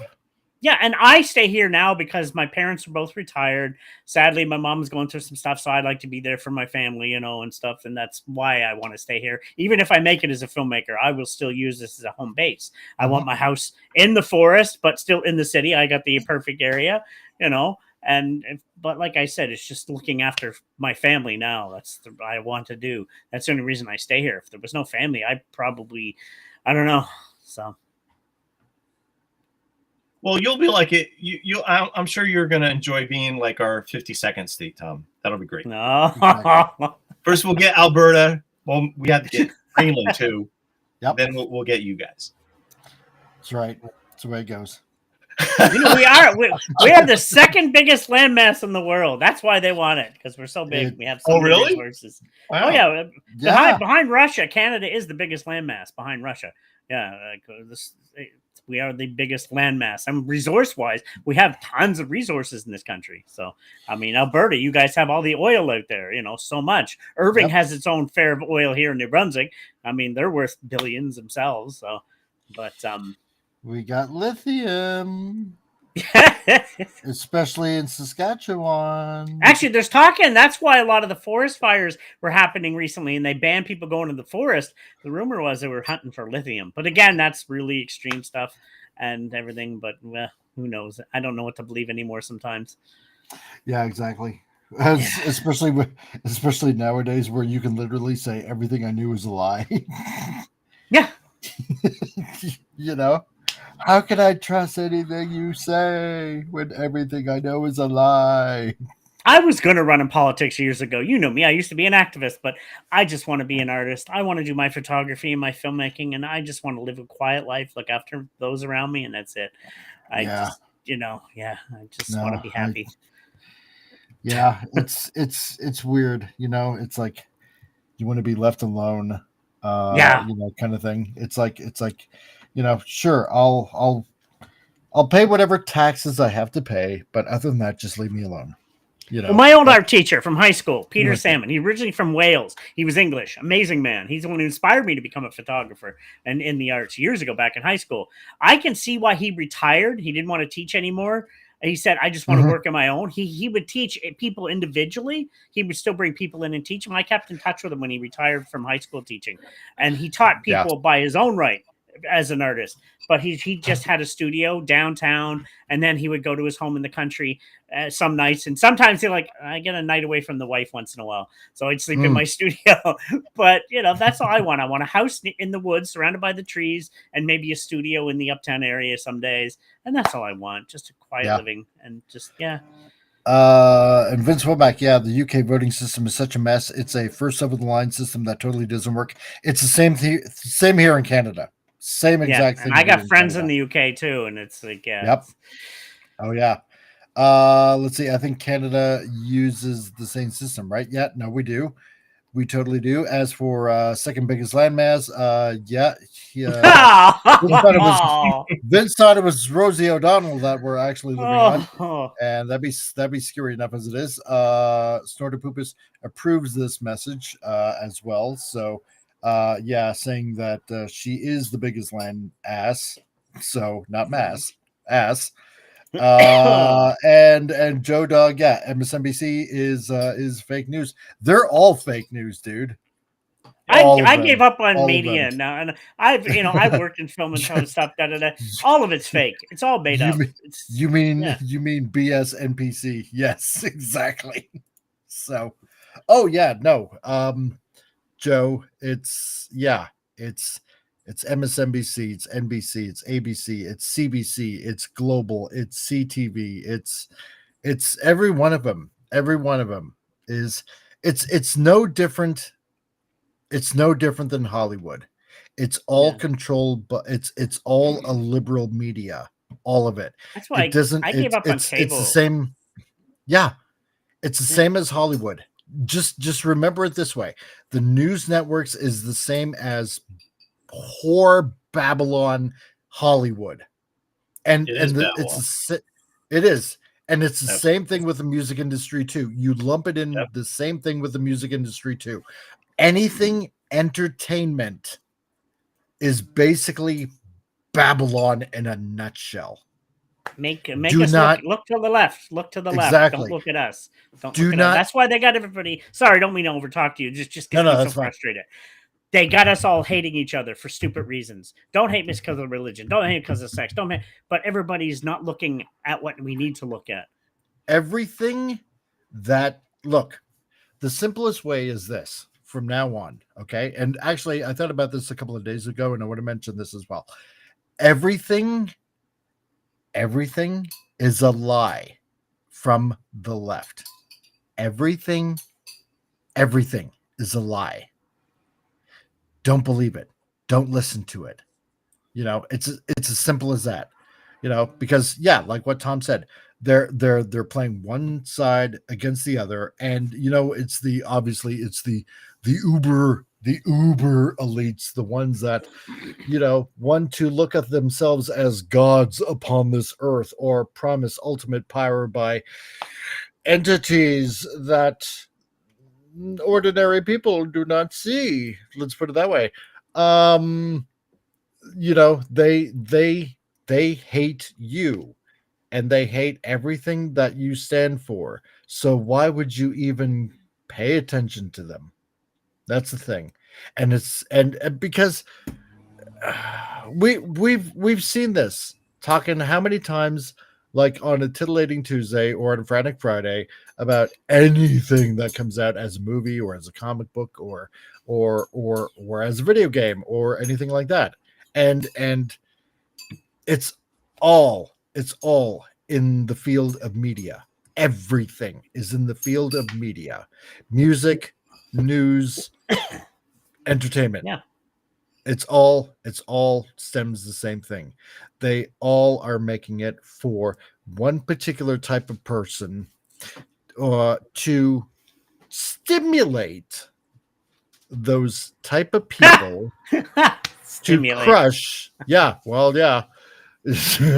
I made a joke and I didn't even realize it, but it's in order to stimulate a reaction that will end up causing harm or death, just like what happened with Charlie Kirk.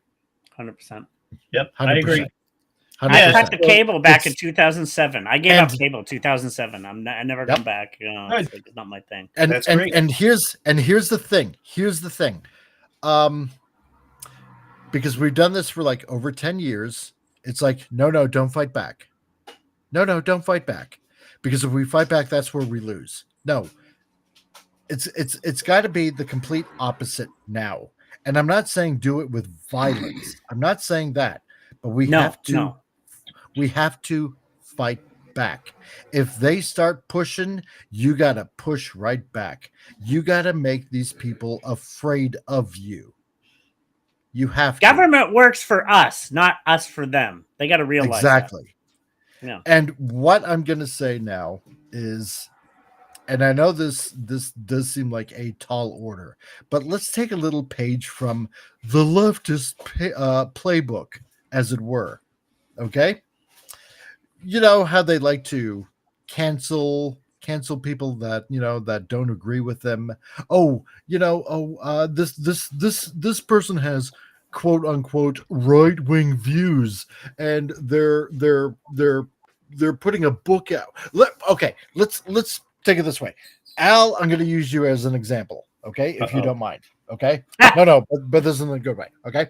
So, like, if any of you has seen the interview that I did with Al, like, what was it, a couple of years ago or something like that? Well, anyway, he's Great been interview. Go back, check it on the rewind. Exactly. He's been on the show a few times. He's told the story. Especially what happened to him, like at Marvel DC, and him not getting paid from DC Comics, and then of course, like what he mentioned even today. What happened over at the university, how he was essentially quote unquote fired, not fired kind of thing, right? And here's the thing. Here's the thing that we have to do, taking a little bit of a thing from their playbook.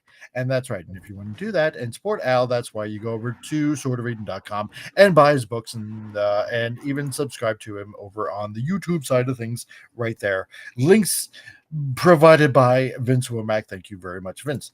And so what we got to do is this. Anything that the left produces, and it doesn't matter if it's a show, if it's a movie, and yeah, sure, we've said this a few times, but you know what? Switch off the channel. Switch off the channel. You know what? Even let's go a little further and say, like with Bud Light.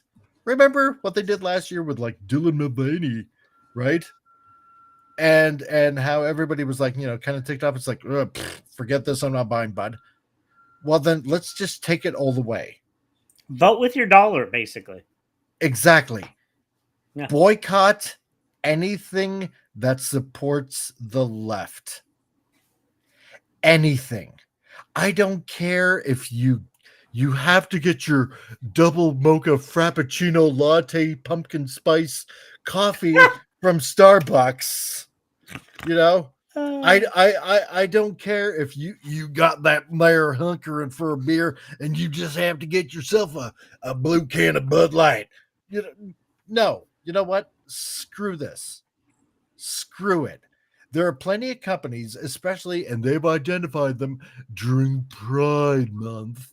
Well, Pride comes before the fall. And if they've kept on pushing and pushing the way they have for 10 years, calling us Yahtzees, calling us bigots, calling us fascists, calling us basically every name in the sun, trying to get us canceled and us fired and us basically like trying to get us, in a position where we're not able to work, not able to provide for our families, not being able to do this and that. Well, then you know what? Then it's time to do the same thing. And we're starting to see it right now with people getting fired over their stupid little friggin' comments just because they don't like your opinion. Just because they don't like your thoughts. Just because they think you have no right to speak because I don't agree with it. Well, okay, then fine. Then let's not buy any of their stuff. Let's not watch any of their stuff. It's worked before. Look what happened to Rachel Ziegler in Snow White. What was the rating, Tom? Do you remember? It was like what? 1.6. 1.6 last I checked. That was back when the show was on. So yeah. Like the lowest rating modern movie ever. Especially from Disney. Like, ouch, man. And this is the power of you guys out there. Oh wait, for old time's sakes, it actually went up. It's at 2.1. Oh crap! 2.1. Damn it! I think that makes social. It's online now. That helps too. Yeah. But you know what? Hey, I'm just a small channel, and if any of you want to clip this bit of the message and spread it all over the internet, fine. Go ahead. Just mention my name and where the channel's at, and mention these guys too.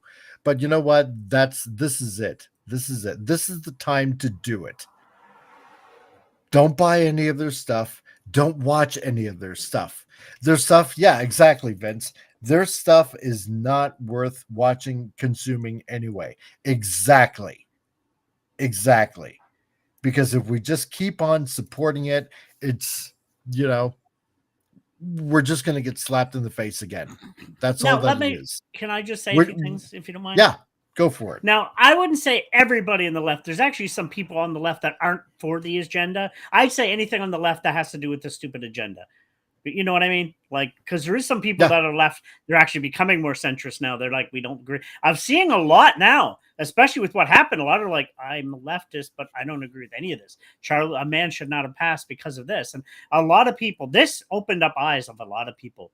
It really did. And it's oh yeah, there's totally. people, you know, and it's like, okay, good. Some people are finally seeing it.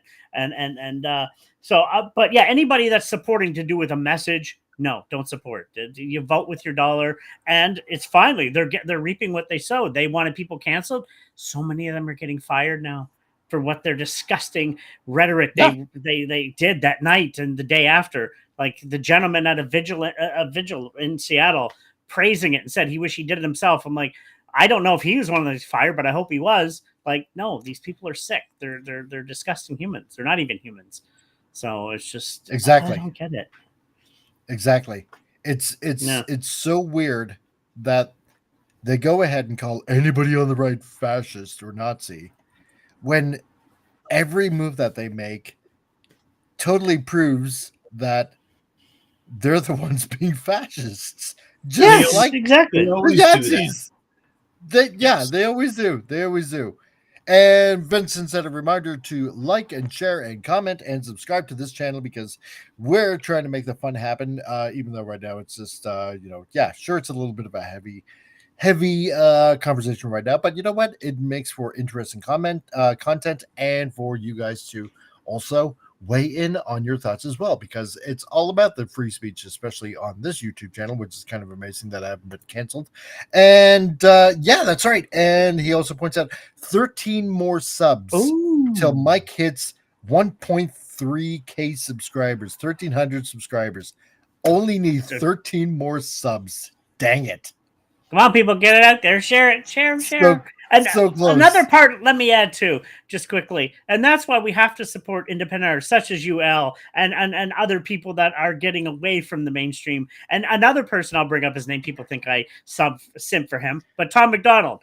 If anybody heard, he did. I'm a huge Tom McDonald fan. Actually, he used to be Canadian. Now he did one on Charlie, and it's a really powerful song. And it's like, wow, he just in everybody else's face, and it was like, yeah. It's like, and he's independent. His career, he's never owned by a label. He made it on his own from being poor, living poor on the streets, struggling, had addiction, came out of that, got better, and made it, and now an independent artist. And like serious people support Al as well. Now doing it on his own. So that's what we got to do is support all the independents, because that's he did it his way. Exactly. No, and Vince, yeah, you're right. Many Dem voters are leaving the party because of this. Exactly. There are actually level-headed liberals out there. It's like finding a unicorn. It's amazing. But yeah, and have you seen the one guy who celebrated on the scene just moments after? Yeah, that was just disgusting. Actually, wait. Let me say that though. I seen that video. And of course, they're after Chris Pratt again. Of course, he is. Yeah, they're idiots as well. I question. See, now that's where both sides of the media need to be seen. I watched that clip. It looks like that was before he was shot. I think he was cheering just being in a video because people were sitting down. I'm sorry, but as soon as that gunshot went off, people were jumping up. So that's why I question that picture. I think that was twisted. Because I'm like, I watch it, like, why is somebody sitting down if they're hearing a gunshot? You know what I mean? So that's why I question that. That's why you got to be very vigilant on both sides. Like, I don't think that actually he was cheering of that. I think he was just cheering like, hey, I'm in a video. So that's where you got to be able to use your mind and say, you know what I mean? So I got to look at that one again, but it looks like I watched people around him were actually just starting to sit down. I'm like, that doesn't look like a gunshot went off then. And I think Charlie was just starting to speak and getting ready to speak. So I think from what I hear, it looked like that was done moments before. I think he was just hey, I'm in an audience. I'm just, cheering because I'm on video. So that's why I question that one. Yeah. Could be. You never know. Let's see what else is going on here. Okay, I think that rotation looks a little bit better than before. And holy kaboli, it's in almost 50 minutes time, it's like 4 hours. And You're going for the Snyder And I stream. told- Yay! oh my God, I know, right?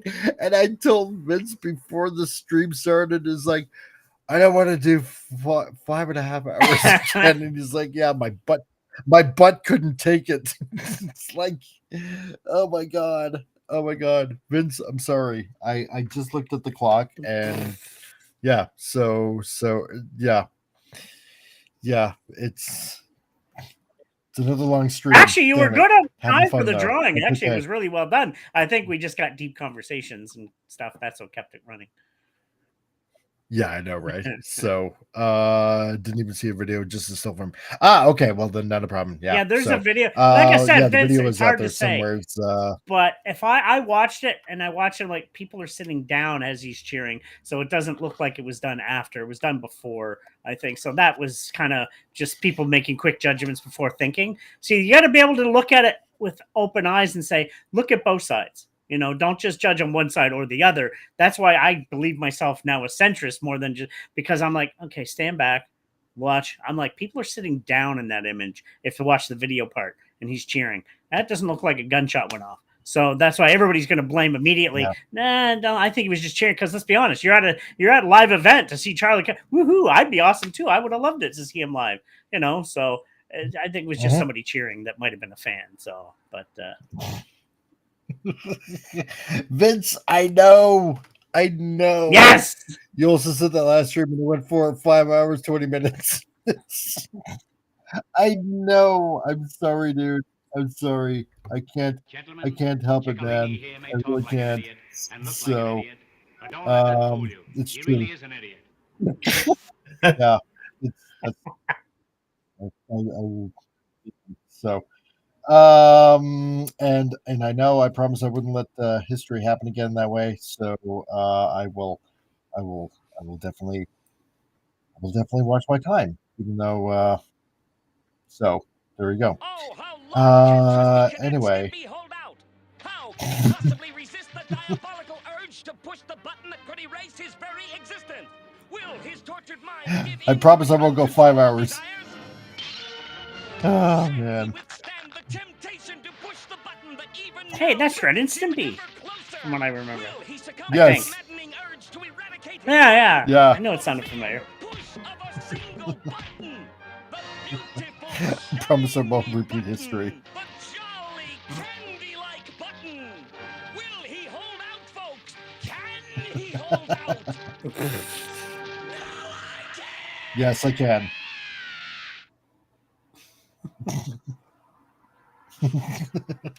So, anyway, yeah. So I won't repeat another 5. Oh, correction. Okay, 5 hours 26 minutes. Okay.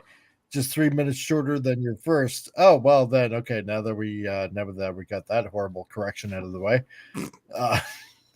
so, oh my God, it was just a few minutes longer than last time. Maybe I should just go a full 5.5 hours at this point. Oh man. Okay, so too bad Tina the Naughty Dragon isn't here. Then she can witness the awesomeness of her partial creation that Vince and Tina the Naughty Dragon kind of came up with as I mashed them together. So no, you're right. Not so much happy joy these days. No, not really. Especially as you get older in life. So what else? I don't think there's really anything else. I can probably do more to this picture. You know what? Okay, here's what I'm gonna have to do. Are you trying to go 5 hours? As much as no, I'm actually not. Okay, here we go. We're gonna have some fun with the chat here now. We're gonna have some fun here with the chat. Okay, so usually, you know, if I'm finished a drawing, I'll just write on it, blah blah blah versus the Loch Ness monster, Mothman, blah blah blah. We got to come up with a really good kaiju monster name for a giant acid spitting snail. So,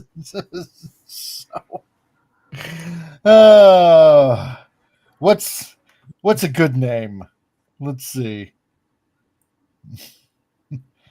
Anybody in the chat? Come on, chat. Al, Give us some good Tom. ones. I say Slimy the snail, but that's very predictable. And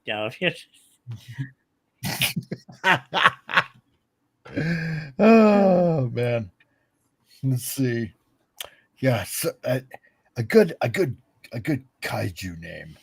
It's got to be a good kaiju name. Let's see. Yeah, because when it comes to snails, I really don't know much about snails. Yeah, exactly. Let's look up some gross, interesting facts about snails. Let's see. Gastropod. Well, okay, let's start with gastropod. Let's see. A snail is a gastropod, a shelled gastropod. Sumaru. Surimu. That's the word slime in Japanese. Sumaru. Sumaru. Okay, wait a minute. Let's. Okay. What was it? Rimu. Oh, okay. SU. RI. Okay, wait. RI. MU.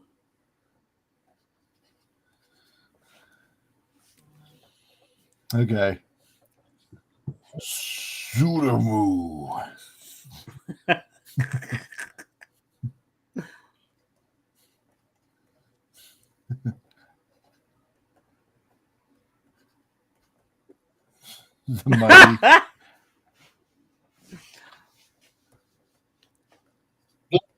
The mighty gastropod. I like it, actually. It worked.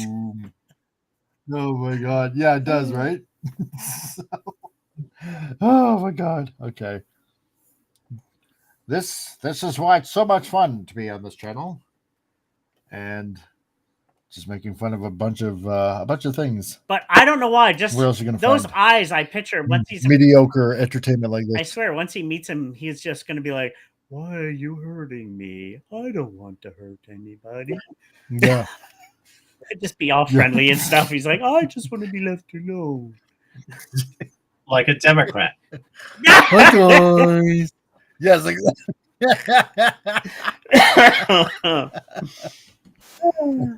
What?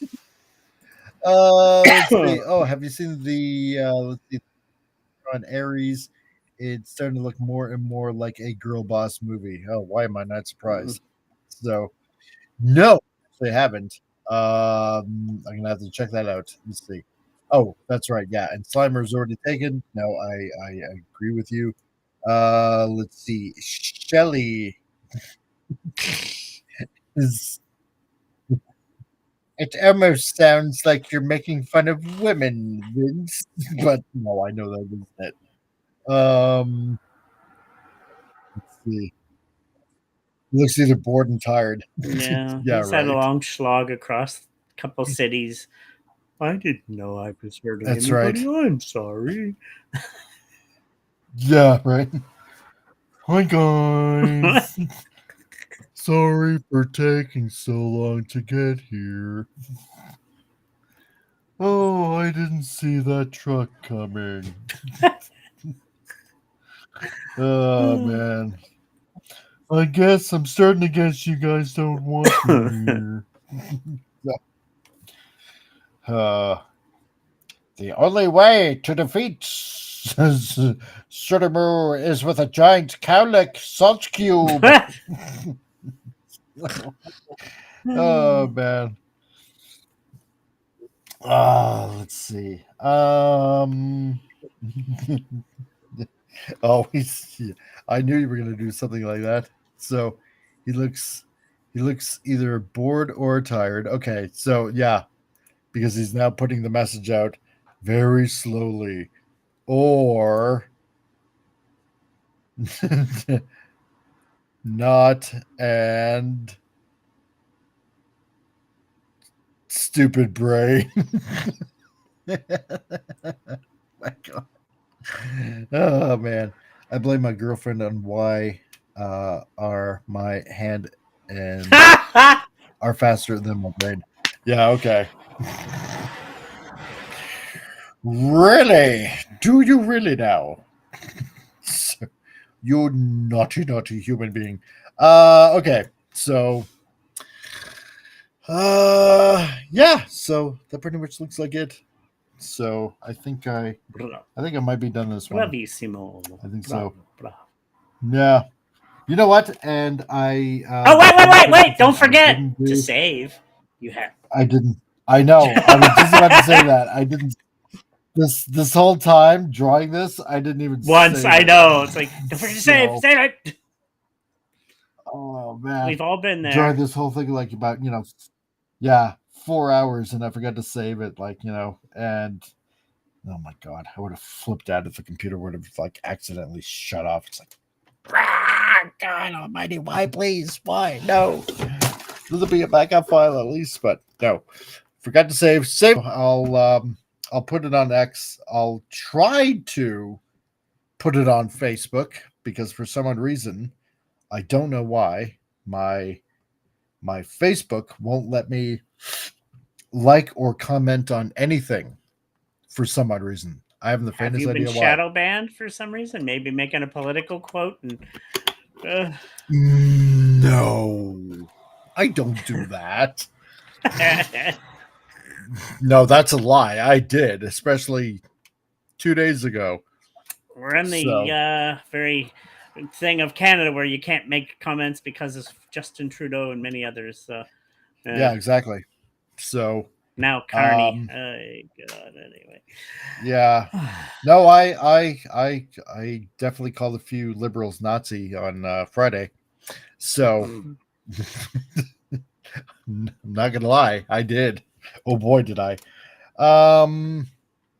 Let's see. Yeah, especially when they're making stupid discussing comments like, oh well, had it coming. It's like, oh really? Okay. Well, you're acting like an arsehole right now. I guess you had it coming if you see a fist traveling at you at 20 miles an hour towards your face. So, had it coming. Let's see. Yeah, been there, done that, says Vince. And I had to restore my link list afterwards. Still not complete. Ooh. Yeah, so I don't know what it is. I can't like anything. I can't post anything. I can't comment on anything, which is really weird for the past couple of days. So, it probably is something to do with that. I guarantee it. Probably. Does that still happen? Yeah. No matter what device you use. Yeah. Because I tried it in a different browser. Yeah, I tried it in Google Chrome, and still wouldn't let me do it. I'm on my Brave browser right now, and I still can't do it. I'm not bothered with Microsoft Edge. What about do you have a cell in the app itself? Have you tried that? I tried that, and I still can't even do that on there. Really weird. You're shadow banned. You're shadow banned. Yeah. I guess pretty much the way it is. So yeah, you must. They must have. Well, no, I just find that odd since I can speak freely on Facebook because I've been banned from Twitter. I have posts removed from Blue Sky as well as LinkedIn, but Facebook hasn't really responded to me saying anything. So I'm surprised that Mike was. Yeah, it's pretty weird, but I guess that's what happens when I open my big mouth online. So, and I didn't even say anything controversial. You didn't. I always do. Yeah, right. It's because I'm Canadian. That's why. I know. The only thing I really said is there will be no violence against the left, and I'm not condemning or condoning, I should say, violence against the left. They will be mostly peaceful protests is what I put. So yeah, I remember that actually. I read that. Yeah. Mm-hmm. So maybe they don't want peaceful protests, I guess. So maybe in saying that I did something wrong. I don't know. So, oh well. Anyway, All right. So as far as your snail is concerned, was that Tom again on his motorcycle? yes. Yeah. Oh. I'm by a very busy road, but yet. Oh, is that you? I thought it was Mike. I wish. So your snail, I I'm don't gonna have a good call. buddy. I'm gonna call your snail a boy named Sue. Ah, there we go. I like that. Rumi? Yeah. Su- Yes. Surimu? Surimu. Japanese for snail. Actually, it's Japanese okay. for slime. Oh, okay. Yeah. So okay. AKA Sue. I was joking. I like it. It works. All right. Well, it says a lot, right? A boy There we named. go. Asterisk. There we go. A boy named ... There. So there's no confusion. Yes. Yeah, I like Johnny Cash. I do too. Love Johnny Cash. There we go. That'll do it. Oh, very good. Happen. All right, so we done here? Yeah, so I guess we're done here. Vince Womack and Tina, the Naughty Dragon. Thank you for the idea last week. So there you go. Yeah, totally. Johnny Cash for the win. Exactly. That's the way it goes. Amen. So that's pretty much it for the show. So 4 hours long. So there you go, Vince. I beat it by an hour and a half this time. Aren't you proud of me? So I don't know what, I don't know what I'll draw next week. I was thinking about maybe doing something, practicing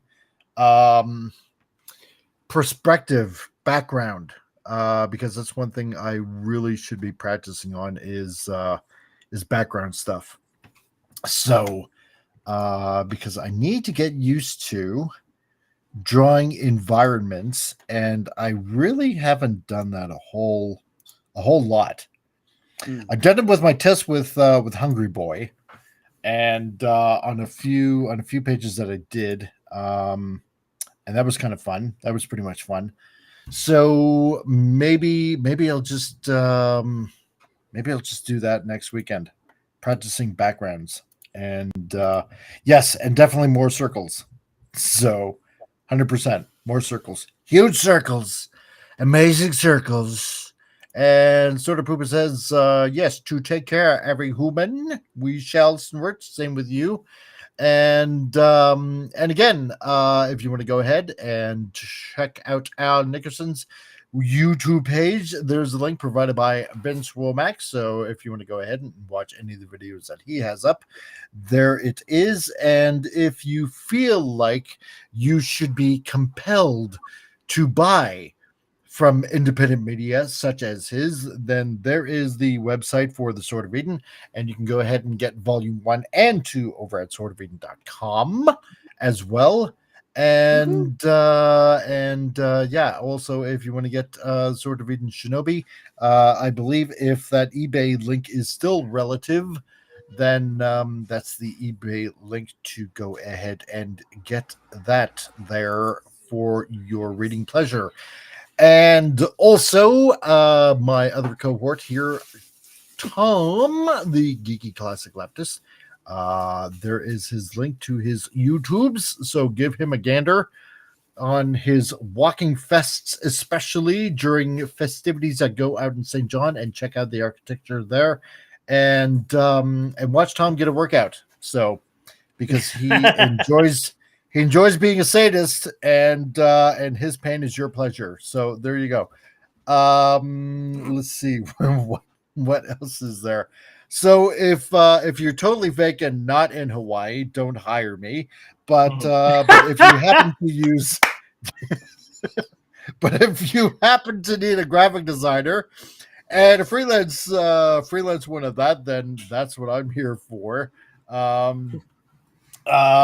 So definitely let me know how you heard of me, especially if it's on this YouTube channel. Then I'm more inclined to believe you. in wanting services done. So there you go. Unless you're from Hawaii and demand that I have to give you a quote on freight, even though it would be generally free in the quote that I already gave you. So if you want to go ahead and do that, contact me through all the links that are on this channel, and check out the website over at Freelance Graphics, where I show some of my stuff. And if you happen to be on the YouTube side, well, YouTube sometimes does not exactly promote free speech. So there is a Rumble backup that is over there. So if you want to go ahead and check that out, then there is the Rumble link, as Vince is really nicely putting up, and that's everything that's going on. So Al, is there anything else that you have going on? Well, I think I covered everything. The Sword of Eden is on sale at theswordofeden.com. It's on eBay, Amazon. Yeah, so I'll find out in a few days about this Christian distributor and see if we can get the Sword of Eden graphic novels into more Christian bookstores, and that'll be great. Sweet. Yes, sir. Sweet. Tom, Cost. what about you, dude? Just recovering from my surgery. We're going to wait and see. I'm not going to be doing much posting in the next week or two until the eye heals and they get the glasses fixed up. And then, just waiting and see. And then I don't know if I'll get a calendar out this year. If not, I'm going to try to get my book published finally, get the photo book. I mean, don't forget, I got the other poem book on Amazon. Then you want to check that out. But I want to get my photo book of the city. And if it does good, I want to go to the UK and do a black and white castle book with my photography, but that's down the road. But I got the pictures done. Once the eye gets better, and I'm going to get that photo book done finally. But I might put together the calendar as well. Maybe I can sell it as a package deal to the tourism New Brunswick and say, here, maybe publish this and buy a bunch. But we'll wait and see. And I got to finish my film. As you see, my picture is connected with my horror film. I'm going to redo the beginning. It's not a final cut yet. I still got some stuff because I want to put it in a film festival for next year. So we'll wait and see. Nice. Ooh, okay. Let's see. So we got what do we got here? We got here. Let's see. So last Saturday, we did the Great Gabo. Is what we show for a movie. So on first of all, Sunday, we got the session 2 for the book of Daniel. So for the Bible study stuff that's going on right now on this channel. So if you want to learn the Bible in a more interesting way, give a gander, listen to some of the Chuck Missler stuff that I got going on. And so it's not your atypical, it's not full of the these and those and the thems and the kind of Bible study kind of stuff that makes you want to fall asleep. This is actually very interesting and full of actual history, verifiable history. And I'm not just talking just Bible history, but it all coalesces into very factual archaeological history on top of that too. So you might want to take a listen to that. It's very good stuff. Last Saturday we did the Great Gabo, and let's see, I think this Saturday, what am I going to do for this Saturday? This Saturday, I'm going to be taking a look at let me have a look here. Trying to get the image up. You know what? Because I haven't done a lot of sci-fi, and something more Mike's movie matinees. So this time, I found another Fritz Lang sci-fi movie. So because the very first one that we did on the channel was Metropolis, and this time we're going to be showing this coming Saturday. We're going to be doing Women in the Moon from Fritz Lang, 1929 sci-fi movie. Fritz Lang, Women in the Moon. So there you go. Something handy dandy for you Vince Womack, when it comes to drawing spaceships, there's a spaceship right there for you. Take a little bit of a tidbit of information from that if you were. So there you go. Like I told you, standard rocket ship. That looks all the same from like the 20s to like at least the 40s and 50s. So there you go. So this Saturday, 1929, Fritz Lang, Women in the Moon. Gonna be fun. So come back for that. I'll try to get a show going on for this Saturday as well. We'll try to get that done and try to get back on top of everything there. So anyway, that's what we got going on, and hope all of you enjoyed the show, me doodling away and these guys talking and us doing a whole bunch of stuff. And we will see you next time on this channel with all these guys. So to everybody out there, have a great rest of the weekend, and we'll see you all soon. So see ya. Later.